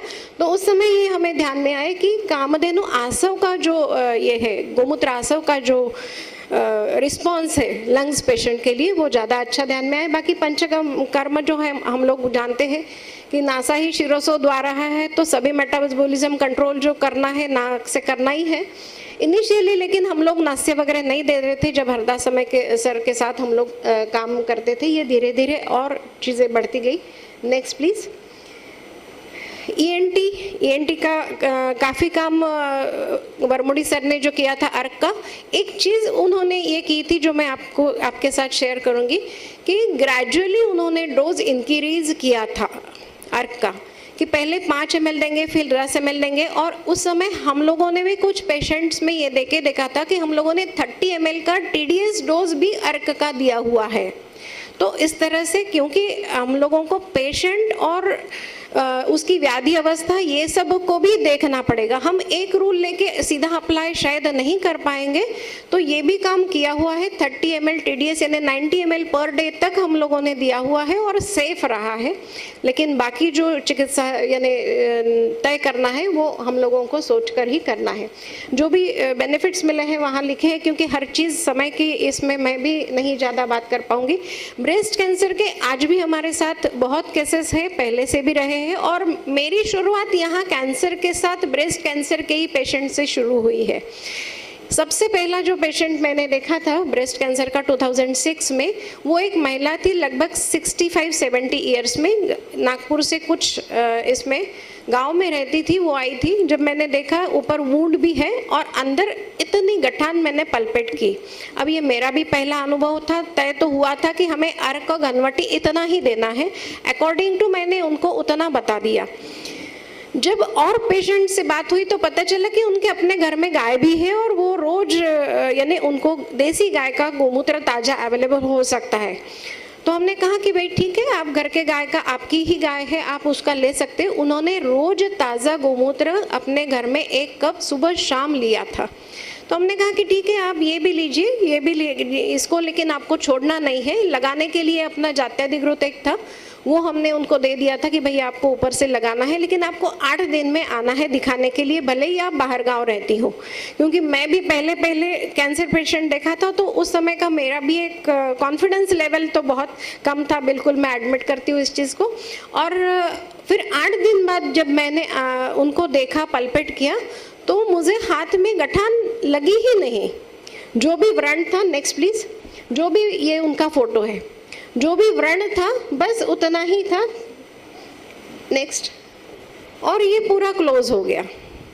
उसके बाद भी उनका मैमोग्राफी फिर कराया था और वो अपनी पूरी आयु अच्छे से नॉर्मल लाइफ लीड कर सकी।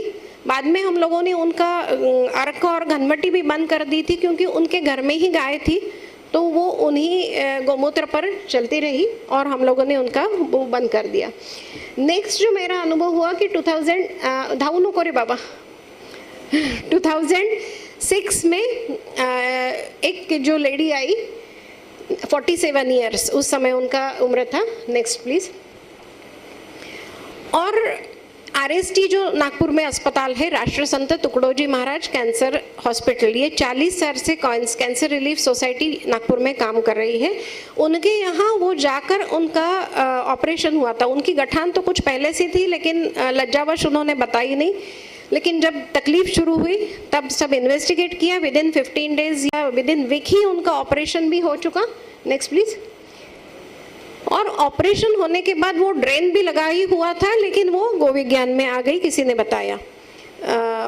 अब ये था कि भाई शुरू के ही दिन थे, ऑपरेशन हुआ था, कीमो रेडिएशन बताया गया है, हम क्या करें। उनको हरदास सर हमारे साथ में ही थे। हमने उनको पूछा कि भाई आपका क्या ये है, तो बोले नहीं, मुझे वो उस हॉस्पिटल में वापस जाना ही नहीं है, आप जो कर लो, आपको करना है तो करो, वरना हम नहीं जाएंगे। अब ये तय था कि वो तो नहीं जाएगी, तो हमने सोचा कि ठीक है, अब हम अपना पूरी तरीके से उनको गाइड करेंगे। उनका भय का एक रीज़न था कि उनकी अपनी सिस्टर यूट्राइन कैंसर की वजह से कीमो रेडिएशन सब करने के बावजूद कुछ ही महीने पहले वो ख़त्म हुई थी। उस वजह से उनके दिमाग में ये बिल्कुल तय था कि मुझे तो ये करना नहीं है, वरना उतना सब मैं सहन भी करूँ और फिर मर भी जाऊँ, मेरे बच्चे अभी छोटे हैं। और उनके हस्बैंड बता रहे थे कि हमारे पास उतना पैसा नहीं है, और उस समय कोई स्कीम्स इतनी नहीं रहती थी जो आज काफ़ी सारी स्कीम्स हॉस्पिटल में है। तो वो स्कीम भी नहीं है, पैसा भी खर्च करूँ और मैं ख़त्म भी हो जाऊँ, ये मैं नहीं चाह रही। अगर होना है तो वो वैसे होगी। तो उनको भी हमने अर्क और घनवटी दी और वीकली फॉलोअप वो आती रही। प्रोग्रेस अच्छा रहा, लेकिन हुआ ये कि ये जो 7वें महीने में हमारे पास यानी 5-8 को हमारे पास आई थी, उसके बाद धूपकाल आया। धूपकाल आने के बाद उनके अपने गोमूत्र गर्म है वगैरह, वो चर्चा कहीं ना कहीं से प्राप्त नॉलेज हो ही जाता है पेशेंट को। तो उनको लगा धूपकाल शुरू हुआ है, उन्होंने अपने से गोमूत्र लेना बंद कर दिया। वो बंद करने के 8 दिन में हुआ ये कि दूसरे ब्रेस्ट से भी स्त्राव आना शुरू हो गया। जब दूसरे ब्रेस्ट में स्त्राव दिखा तब वो घबरा गई, घबरा कर वापस दवाखाने आई कि ऐसा हुआ है। तो हमने भी उनको थोड़ा अच्छे से प्यार से डांट ही दिया कि भाई ये आपने गलत किया, आपको जो भी डर था मन में, आप आते बात करते हल निकालते हम, लेकिन ये आपने नहीं करना चाहिए था, क्योंकि हमारी भी शुरू की केस थी और कीमो रेडिएशन वो लेना नहीं चाह रही है। हालांकि उनके 16 लिम्फ नोड निकाले गए थे, जिनमें से 3 मेटास्टेटिक है और इसके बावजूद भी वो ये चाह रहे, तो ये रिस्क हमारे लिए भी उतनी ही थी कि गोमूत्र बदनाम हो जाएगा, ये ठीक नहीं है। तो थोड़ा डांट भी दिया, लेकिन वापस से ज़्यादा डोज में हमने उनको शुरू कर दिया, फिर से 8 दिन में बुला लिया। और हुआ ये सही में अंदर से कि वो स्त्राव रुक गया, तसल्ली हमें भी हो गई। लेकिन अब हमने उनको ये कह दिया, अब आप अपने मन से कुछ भी नहीं करेंगे, जो भी करेंगे हम करेंगे। उस समय हम बस्ती नस से ये भी शुरू नहीं किए थे। Next please. फिर 2016 में ही कुछ कैंसर कॉन्फ्रेंसेस उस साल भारत भर हुए। अब ये था कि हमें कैंसर केस 10 साल हो चुके हैं, हमें ये प्रेजेंट करना है, लेकिन हम समाज के सामने ले कैसे जाए। सिर्फ इतना बताए कि भाई हम 10 साल से इनको देख रहे हैं और वो हुआ नहीं। तो हमने उनको रिक्वेस्ट की कि अब आपको RST एक बार फिर से जाना है, आपके केस पेपर पे ये एंट्री तो हो जाए कम से कम कि आप जीवित हैं, वरना हॉस्पिटल को कहाँ मालूम है कि ये पेशेंट का क्या हुआ। तो उस समय हम लोगों ने 2 हॉस्पिटल्स को, ये जो हॉस्पिटल के डायरेक्टर है RST के डॉक्टर मालवीय सर, तो उनको हमने ये रिक्वेस्ट किया था कि भाई पेशेंट अपने से स्कैन करने के लिए तैयार नहीं है, क्या आप उनका फ्री स्कैन कर देंगे। तो उन्होंने ये रिक्वेस्ट मान ली थी और 2016 में 2 पेशेंट्स का उन्होंने हमको फ्री स्कैन कर दिया था। तो उस समय ये ध्यान में आया कि कहीं भी मेटास्टेसिस बॉडी में नहीं है और कुछ भी नहीं है। तो वो अपने से अंदर से वो भी कॉन्फिडेंट हुई, हम भी और कॉन्फिडेंट हुए बाकी पेशेंट का काउंसलिंग करने के लिए। और फॉलोअप लेकिन उनका हमारे पास आज तक है। अभी भी जो प्रोग्राम का जिक्र हुआ था कि रुग्णानुभव का कार्यक्रम गोविज्ञान अनुसंधान केंद्र अपने वर्षगांठ पर हर साल लेता है। तो ये कार्यक्रम इस साल 11 जून को हुआ, जो हालांकि श्याम जी की पुण्यतिथि जो होती है 8 जून को, उस तारीख में होता है, लेकिन सेकंड सैटरडे था, थोड़ा सा सब सुविधा देखते हुए वो 11 जून को हुआ। तो 11 जून के कार्यक्रम में वो खुद आकर स्टेज से ये बताकर गई सबको। उनका वीडियो भी है, अगर समय परमिट हुआ तो कभी हम बीच के टाइम में उसको देख भी सकेंगे। उस समय फिर हम लोगों ने फैसेट स्केल वगैरह लगाकर थोड़ा स्टडी को एनालिसिस किया था, क्योंकि प्रेजेंट करने थे केस स्टडीज। तो वेलनेस स्कोर और वो सब स्टडी किया था। Next please. ये इनका डिस्चार्ज कार्ड है, आप नीचे में देख सकते हैं, cancer 3rd grade metastasis. Next please. ये जो हम लोगों ने ऑब्जर्व किया था उनको। Next please. नेक्स्ट। नीचे की लाइन में आप देखिए 3 out of 16 axillary lymph node, वो मेटास्टेसिस निकले थे उसमें। Next please. ये उनका 16 का रिपोर्ट है जो कंप्लीट फ्री निकला हुआ था। उसके बाद हम लोग बार बार नहीं उनको एक्सपोज कर रहे हैं, क्योंकि हरदास सर का कहना हमेशा ये रहा कि हम लोग कीमो देकर पेशेंट को मारते हैं। दूसरा उनका ये कहना था कि आप मैमोग्राफी को भी पेशेंट को अगर ज़रूरत बिल्कुल आपको लगती है तो ही भेजिए, वरना रेज को एक्सपोज पेशेंट को बार बार मत करिए, ये फिर से उसको इनिशिएट या बढ़ा सकता है। तो हम लोगों ने ये चीज़ को हमेशा ये किया कि अगर एकदम ज़रूरत है तभी हम उसको किए हैं, वरना हम पेशेंट को हमारी तरफ से ज़्यादा कभी एडवाइस नहीं किया है। रेगुलर पेशेंट ऑन्कोलॉजिस्ट के फॉलोअप में जब रहता है तो उनके प्रोटोकॉल में जो भी रहता है वो पेशेंट करके आता ही है, हम उसी का कॉपी उनको मांग लेते हैं। तो इसी तरीके से हम कर रहे हैं। Next please. ये अचीवमेंट्स है हमारी यानी ये आयुर्वेद का है, मेरा भी नहीं, हमारी टीम का है। तो इस तरह से अभी 16 साल उनका पूरा हो गया है। उन्होंने कीमो एंड रेडिएशन तो किया ही नहीं। 2016 में जो RST गई थी, आज तक फिर से वापस वहाँ जाने के लिए वो तैयार नहीं है। लेकिन ये भी ज़रूर है कि ये चिकित्सा काफ़ी इकोनॉमिक साबित हुई है। बाकी सब अगर हम देखें तो पेशेंट्स के जो हम कहेंगे कि ज़्यादा पेनफुल भी नहीं रहा और अच्छे से वो अपना लाइफ लीड करती रही। Next please. और अपना गृह उद्योग भी चला रही है। ये रिसेंट केस है अभी 66 इयर्स की, जो अभी 2015 में हमारे साथ जुड़ी हुई है। और उनका भी ये तय था, वो सिंगल अनमैरिड लेडी थी, ऑपरेशन करके जब आई तो उनका ये था कि भाई देखिए मेरे घर में मेरा करने वाला कोई नहीं है, मैं बाकी फैमिली पे बोझ बनना नहीं चाहती, मेरी आगे फैमिली में मैं अनमैरिड हूँ, मेरा कोई नहीं है, बाकी यानी बहन और सब उनके साथ में रह रही हूँ, मैं रहूँगी तो रहूँगी, नहीं रहूँगी तो नहीं रहूँगी, लेकिन मैं बाकी कुछ नहीं करूँगी। तो मैंने कहा ठीक है, अब जब आपका यानी डिसीजन है तो हम फोर्स ये नहीं करेंगे। अभी उनके पूरे इतने साल हो चुके हैं, लेकिन ये भी है कि जैसे जैसे हम आगे बढ़ते गए तो वैसे नस से जोड़ा गया, बस्ती जोड़ी गई और इन्होंने बहुत अच्छे से मात्रा बस्ती इनको हम दे रहे हैं। उनका एडिशनल बेनिफिट उनको उनका सर्वाइकल स्पॉन्डिलाइटिस भी है तो उसमें भी उनको रिलीफ मिला हुआ है और ये अपने रेगुलर फॉलोअप में है आज भी। नेक्स्ट प्लीज़, इनके रिपोर्ट्स है। नेक्स्ट हम आगे बढ़ेंगे क्योंकि इतना डिटेल में अभी नहीं जा सकेंगे। तो ट्रीटमेंट में हम लोगों ने उनको क्या दिया गया था, तो पंचगव्य ग्रुप भी दिया है, अर्क भी दिया है और बाद में हम लोगों ने पुनर्नवाष्टक यानी हरदास सर के साथ जब हम काम कर रहे थे तब कुंडले सर और कुंडले मैडम ये लोग भी हमारे साथ थे।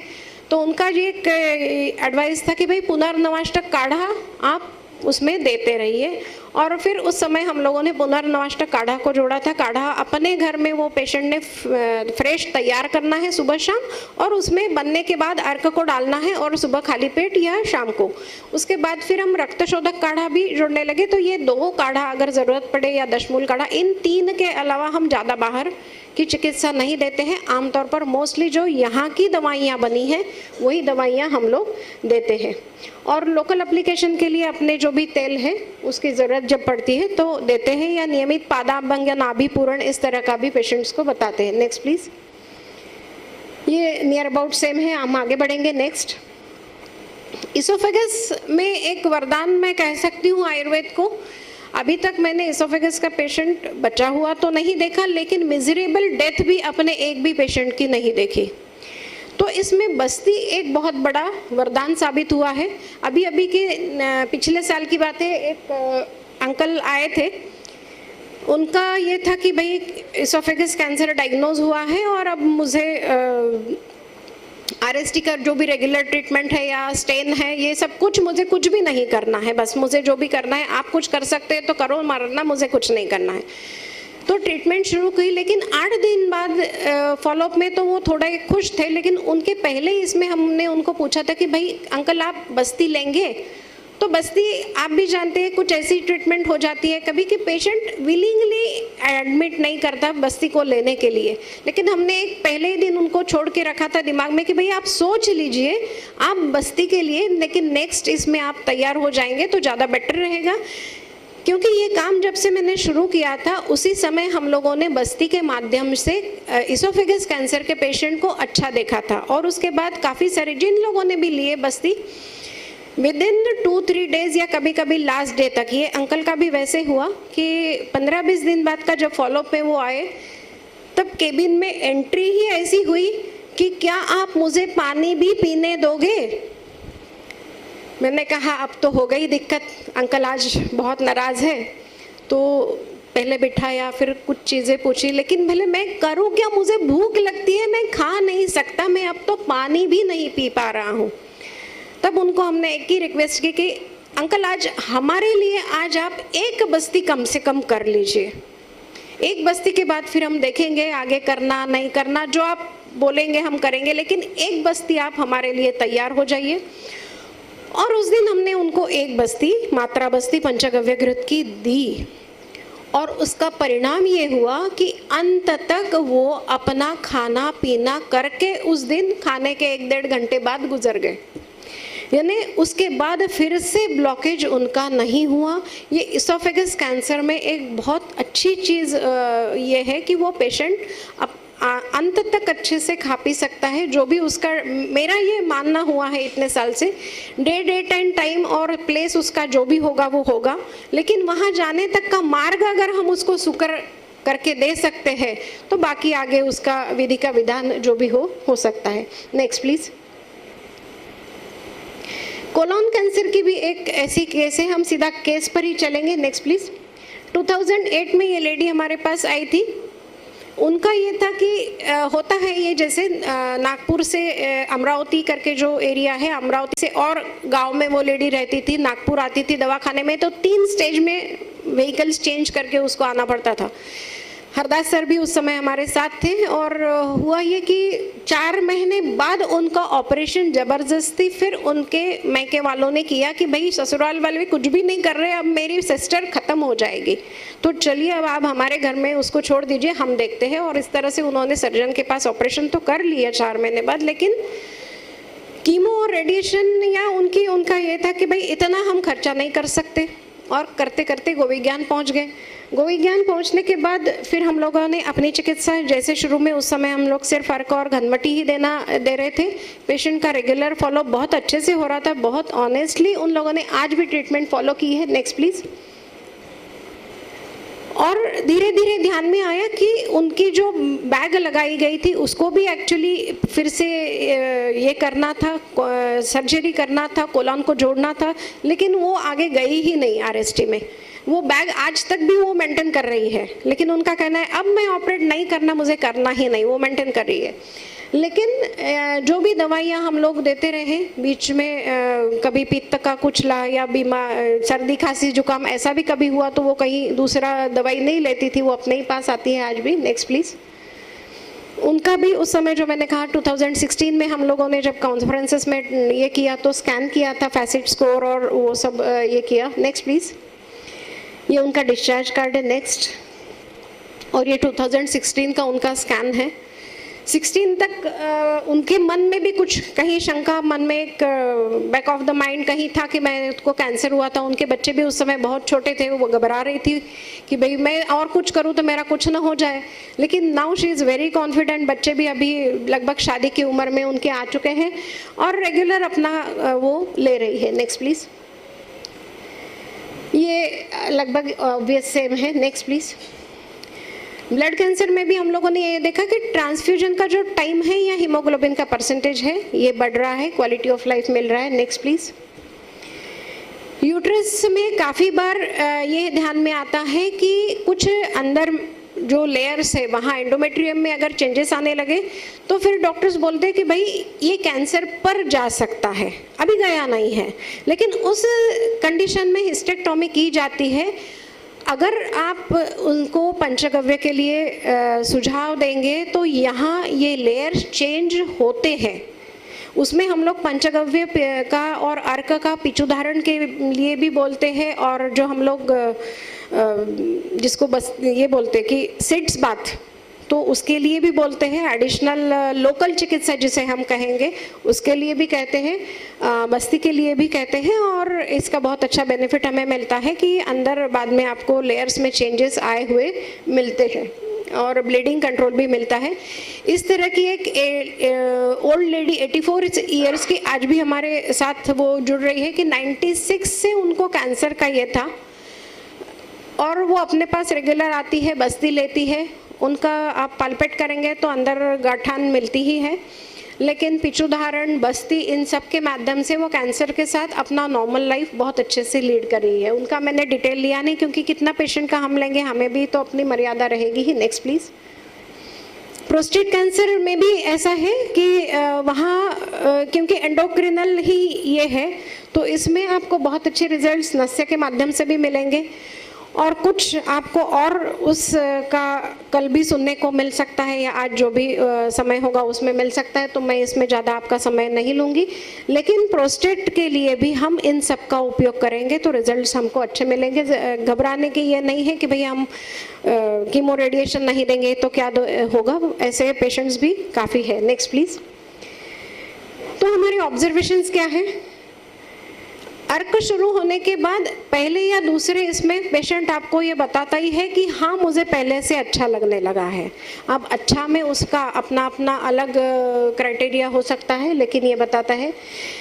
कॉन्फिडेंस बढ़ने लगता है जब अंदर से अच्छा लगने लगता है, तो जो भी आप बताते हैं वो आपका अच्छे से फॉलो करता है। कुछ और समय बाद भूख में भी अंतर आने लगता है, खाना वो अच्छे से खा लेता है, बॉवल मूवमेंट्स अच्छे हुए तो निश्चित तौर पे पोषण भी हो रहा है, कॉन्फिडेंस वो भी होता है, और घर वालों को भी उनका खाना अच्छा हो गया तो घर वाले भी कॉन्फिडेंट हो जाते हैं जो उसको और अच्छे से सपोर्ट करने लगते हैं। तो ये सब, इसमें हमें हॉस्पिटलाइजेशन की ज़्यादा ज़रूरत नहीं है।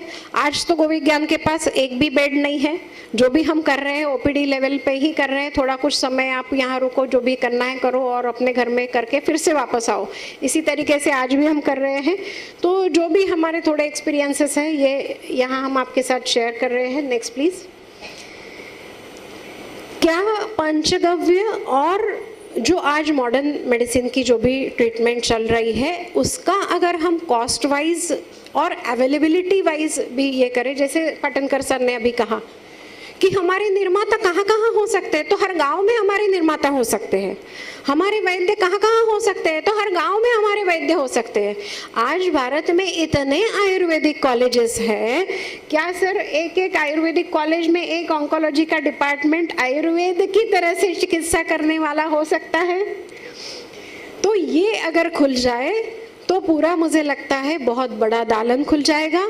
और एक मैडम को हम लोगों ने इसके लिए बहुत आग्रह पूर्वक बताया है कि ये कैंसर आया है, फिर उसको क्या करना है उसके लिए हम एकत्र आए हैं, करेंगे, लेकिन जैसे सर ने कहा था कि न आए उसके लिए हम क्या करेंगे, तो वो भी हमें निश्चित आगे सुनना ही है और उसका रिजल्ट हम देख रहे हैं। क्योंकि यहाँ हमने वो भी काम शुरू कर दिया है कि जो भावी माता पिता का हम पहले ट्रीटमेंट करेंगे, बीज का शोधन करेंगे, उनको पंचकर्म कराएंगे, उनका ये कराएंगे। और इसी के इसमें एक अभी रिजल्ट आया, मैं बाकी उसमें डिटेल आपको नहीं बताऊंगी, लेकिन ऐसे ही सब करने के बाद गर्भधारणा हुई। गायनिक डिपार्टमेंट भी हमारे पास नहीं है, प्रसूति कराना है तो मॉडर्न के पास ही जाके कराना है। उन्होंने जो भी टेस्ट बताए उसमें बताए, और एक टेस्ट ऐसा बता दिया जिसमें एक फ्लूइड टेस्ट में कि भाई ये विकलांग, मानसिक विकलांग बच्चा आ सकता है। वो पेशेंट तो आप भी सोच सकती है कि भावी माता की क्या अवस्था होगी, उस परिवार की क्या अवस्था होगी। मुझे भी ये आया, हम सबके बीच में वो बैठे, लेकिन मैं सीक्रेट आपको ये नहीं करूँगी। लेकिन अब ये दिक्कत थी कि मुझे विश्वास नहीं हो रहा था, लेकिन वो डॉक्टर बता रहा है कि भाई फ्लूइड टेस्ट में आया है। लेकिन और एक अवस्था ऐसी है कि उस टेस्ट को पॉजिटिव आने के बाद भी वो गायनेकोलॉजिस्ट उसको इम्पोर्टेंस नहीं दे रहा है। अब परिस्थिति पेशेंट की या फैमिली की ऐसी हो जाती है कि ये डॉक्टर टेस्ट बता रहा है, ये विकलांगता का पॉजिटिव रिपोर्ट आ रहा है, और डॉक्टर गायनेकोलॉजिस्ट खुद उसको इम्पोर्टेंस नहीं दे रहा है। अब मैं क्या करूं? उन्होंने दूसरे डॉक्टर को रेफर बताया, ओपिनियन लिया। वो डॉक्टर बताए कि ये अगर पॉजिटिव आया है तो हमें और एक टेस्ट करनी चाहिए। अब अवस्था ये थी, 6वां महीना है, अब अगर बच्चा गिराना है तो दिन आगे बढ़ रहे हैं। वो बोल रहे हैं कि इसका रिजल्ट आने में 10-15 दिन भी लगेंगे, हम 10-15 दिन रुक नहीं सकते। अब क्या करें? मन उनका भी नहीं मान रहा है, हमारा भी नहीं मान रहा है, लेकिन गाय की ये कृपा है, अभी कल ही रिजल्ट आया है और वो टेस्ट निगेटिव आ चुका है। तो ये जो हमारा फलग्रुत है, ये वानरी गुटिका है, ये नारायण तेल का पिचुदारण है, ये बला तेल का लगाना है, ये विरेचन करा के बाद में ये सब जो हम लोग करते हैं, तो ये सब का कहीं ना कहीं बहुत बड़ा योगदान आगे की भावी पीढ़ी को स्वस्थ भारत बनाने में बहुत बड़ा योगदान गाय के माध्यम से होने वाला है। Next please. ये हमारी टीम के सिर्फ मैं कहूँगी कि हेड HODs हैं, सबका नाम तो मैं नहीं ले पाई हूँ, लेकिन ये बोल मैं रही हूँ, मेरे पीछे गोविज्ञान का छोटा सदस्य भी है, पंचकर्म करने वाली वो मौसी भी है, और सब लोग हैं। इवन गौशाला में कार्य करने वाला वो कार्यकर्ता भी है जो सुबह उठ के गोमूत्र पकड़ता है। आप सब ने मुझे बहुत अच्छे से सुन लिया, इसके लिए बहुत बहुत आभारी हूँ। धन्यवाद। और प्रश्न होंगे तो हम बाद में ये करेंगे। विद्युत जन, वैसे तो अब ना भोजन का समय है, भोजन में बाधा नहीं उत्पन्न करनी चाहिए। भोजन में अगर बाधा उत्पन्न करते हैं तो अग्नि जो है वो विषम हो जाती है। तो यहाँ जो आयुर्वेद के विद्यार्थी बैठे हैं उनके साथ 2 मिनट चर्चा करूँगा, बाकी सब विद्वान हैं, 2 मिनट से ज़्यादा नहीं लूँगा। कितने आयुर्वेद के विद्यार्थी हाथ खड़ा करें? देवियाँ बहुत हैं। तो आपसे मेरी प्रार्थना है, हमारे कमीशन ने एक प्रोग्राम लिया है कि कोई भी आयुर्वेद पढ़ने के पश्चात कोई भी विद्यार्थिनी जो है वो घर पे ना बैठे, गृहिणी ना बने। तो नंदिनी भोजराजे जी ने आपको या भी क्रिया विजायन्ते शरीरे धातव स्म सचिकित्सा विकाराणाम कर्मम यत भिषजाम स्मृतम, जैसे मर्जी ठीक कर लो आप। पंचगव्य दे दो, गोमूत्र दे दो, कामधेनु वटी दे दो, नस्य दे दो, घृत पिला दो, जैसे भी इतनी सरलीकरण से, और कैंसर की जो कितनी बड़ी, देखो उन्होंने हर कैंसर का ट्रीटमेंट बताया, और वो पढ़ी लिखी एमडी शास्त्र हैं, ऐसा नहीं वो जो मिसलीडिंग ऐड आती है ना, वैसा काम नहीं है। तो इनको पकड़ सकते हैं हम कि आपने कहा है बताओ, आपका काम है, आप एक दिन के नागपुर से बताओ, यहाँ बेशक आप रोज आओ। सुनील जी का बार बार कहना कि विद्यार्थी आए हम बताएंगे तो आपसे मेरी प्रार्थना है, बच्चियों से प्रार्थना है कि आप एक तो गृहिणी बनकर के चिकित्सा करेंगी। ये देखिए नागपुर से रोज 100 किलोमीटर आती हैं, और यहाँ पता नहीं को कुछ देते हैं भी कि नहीं देते, ये भी नहीं हमें पता, लेकिन आयुर्वेद के पीछे वो अपना सारा काम छोड़ करके आती हैं। तो आपसे एक प्रार्थना। दूसरी प्रार्थना, आशुतोष पाटनकर जी ने आयुर्वेद बोला, मैडम ने भी आयुर्वेद ही बोला, लेकिन इन्होंने जो बोला वो क्या बोला, काला आश्रय युक्ति सिद्धयुक्तो प्रतिष्ठा तिष्ठुत परिद्रव्यम ज्ञानवान बतम सदा। युक्तिपूर्वक चिकित्सा करो, कर्दम मान लो, ग्रंथि मान लो, कुपिता नाम ही दोषा नाम शरीर परिधातम, ये मान, जो आपकी इच्छा है सो मान लो, मान करके, लेकिन दोष दुष्य समूर्छना को जान लो, और किस अवस्था में स्रोतस में कहाँ रोग उत्पन्न हो रहा है उसको माइन्यूटली ऑब्जर्व करो, और ऑब्जर्व करने के बाद चिकित्सा के सारे मार्ग प्रशस्त है, ऐसा पाटनकर जी ने बताया। तो एक ने शास्त्र बताया और एक ने बड़ी, इन्होंने जो बताया उच्चरक लिखता है, चतुर्णाम विषगादिशस्तानाम धातु व्यकृते प्रवृत्ति धातु सामर्थ्या चिकित्सा इति विधेयते, ये इन्होंने बताया, और आपको छूट दे दी मैडम ने कि आओ मेरे पास, मैं सिखाऊंगी आवी क्रिया विजयंते शरीर धातु। इसमें बहुत बहुत धन्यवाद। जूठा नहीं छोड़े, आप लोग सब विद्वज्जन हैं। यहाँ के साहित्य, पुस्तक, औषधि वो सब भी बिक्री के लिए रहते हैं। कुछ परिचय हमारे जो बाद में आए हैं कुछ लोग, एक पूज्य श्वेतदीप दास जी, जो हमारे वैसे नाम उनका संजय जी होता है, वे पुणे रहते, खड़े हो जाए तो मैं, श्वेतदीप दास जी जैसे पूज्य सहदेव जी पीछे हैं, वैसे ये भी एक हमारे लिए यानी बाकी सामाजिक है, खास करके चूँकि हरे राम हरे कृष्ण बहुत बड़ा मंदिर भी, हम पुणे साथ में उनके निवासी थे, वहाँ पर बहुत सुंदर व्यवस्था के साथ और बहुत सक्रियता के साथ। तो ये सब एक प्रकार की विभूतियाँ हैं, यानी इस काम को जब जुड़ेंगे तो, अभी तो उनको हमने पकड़ लिया, यानी गाय ने पकड़ा उनको, तो काम का विस्तार असीमित रूप से होगा। हमारे राजन जी शिरसाठ, जो रसायन शास्त्र के, क्योंकि हमारे माननीय महामंत्री जी विश्व हिंदू परिषद के मिलिंद जी परांडे आ नहीं पाए, उनकी बहुत इच्छा थी, उनके बहुत, तो उनको एक प्रकार से जैसे वो चिकित्सक की दृष्टि होती है, इसमें जो कार्य चल रहा है अनुसंधान से लेके, जो भी अभी आपने देखा कि अलग अलग विधा की जो भी बात हो रही है, तो उसको एक जैसे थर्ड आई बोलते हैं कि उसका अभी कभी कभी सामान्य भाषा में थर्ड पार्टी इंस्पेक्शन की क्या चीज़ क्या चल रहा है, किस दिशा में हमको जाना पड़ेगा, क्या हम योग्य इसमें चल रहा है, तो राजन जी उसमें हैं। कुछ वैद्यगण और भी इसमें अभी आए हैं, तो उनका हम एक सुरेश जी जाकोटिया हमारे कोदा, जो बहुत सालों से इस पंचगव्य चिकित्सा का और काफ़ी विस्तार से, वो भाग्यनगर भी रहते हैं, और हमारे कुछ उनका, आपका नाम मैं बोल रहा, नाम बता दीजिए। हाँ, कमलेश जी पाठक हमारे, हाँ ब्रजेश जी, वो सब माननीय राकेश जी, उनके सब माध्यम से हमारे परंपरागत चिकित्सक कितने लोग ग्राम वैद्य छत्तीसगढ़ के भी उनकी ट्रेन लगते, सुखलाल जी है, और कुछ नहीं लोग थोड़ा खड़े हो जाएंगे।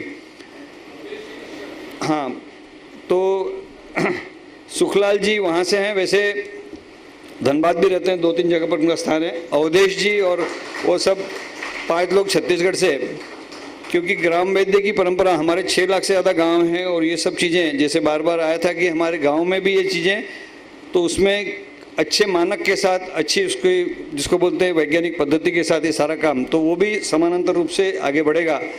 तो आप सब लोग भोजन पर आमंत्रित है। हमारा प्रयास रहेगा कि हम 2:30 बजे यहाँ सबको बुलाएंगे, क्योंकि ज़्यादा समय हमारे पास ज़्यादा चर्चा के लिए, और चूँकि इसमें बाद में बहुत बोझिल नहीं है, सत्र सब आपके लिए लोकप्रिय अच्छे रहेंगे, तो 2:30 बजे तक सब आ जाएं, तो जितना जल्दी हम सत्र शुरू कर पाएंगे तो समय बचेगा। आप सब लोग भोजन पर आए, सबको वंदन, जय श्री राम। डॉक्टर दक्षिण का अशोक जी कलवार, अशोक जी इधर आइए सामने। अशोक जी दक्षिणकर जी का स्वागत करिए। डॉक्टर दक्षिणकर जी का स्वागत, इधर इधर इधर सर, इधर है, हितेश जी जाने का।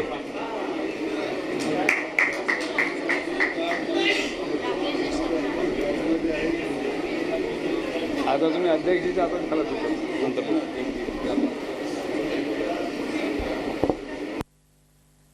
क्षमता में दुगुनी वृद्धि, इस विषय के लिए मैं मंच पर आमंत्रित कर रही हूँ डॉक्टर राम स्वरूप जी चौहान। आप एक्स डायरेक्टर भी रहे हैं और जब से मैं गोविज्ञान में आई हूँ उसके पहले से सर का कार्य शुरू है। कैंसर सेल्स में एपोप्टोसिस की क्रिया की शुरुआत किस तरह से होती है, क्या क्या होता है, ये हमको सर ने वहाँ माइक्रोस्कोप में दिखाया था। तो ये काम सर के हाथों बहुत पहले से शुरू है। हमारे इस सत्र के दूसरे वक्ता हैं नेरी से गुणसूत्र विभाजन को रोकना और खराब कोशियों को मारना, अच्छी कोशियों का पुनर्जीवन, इस विषय को रखने के लिए मंच पर आमंत्रित कर रही हूँ डॉक्टर कृष्णमूर्ति सर को।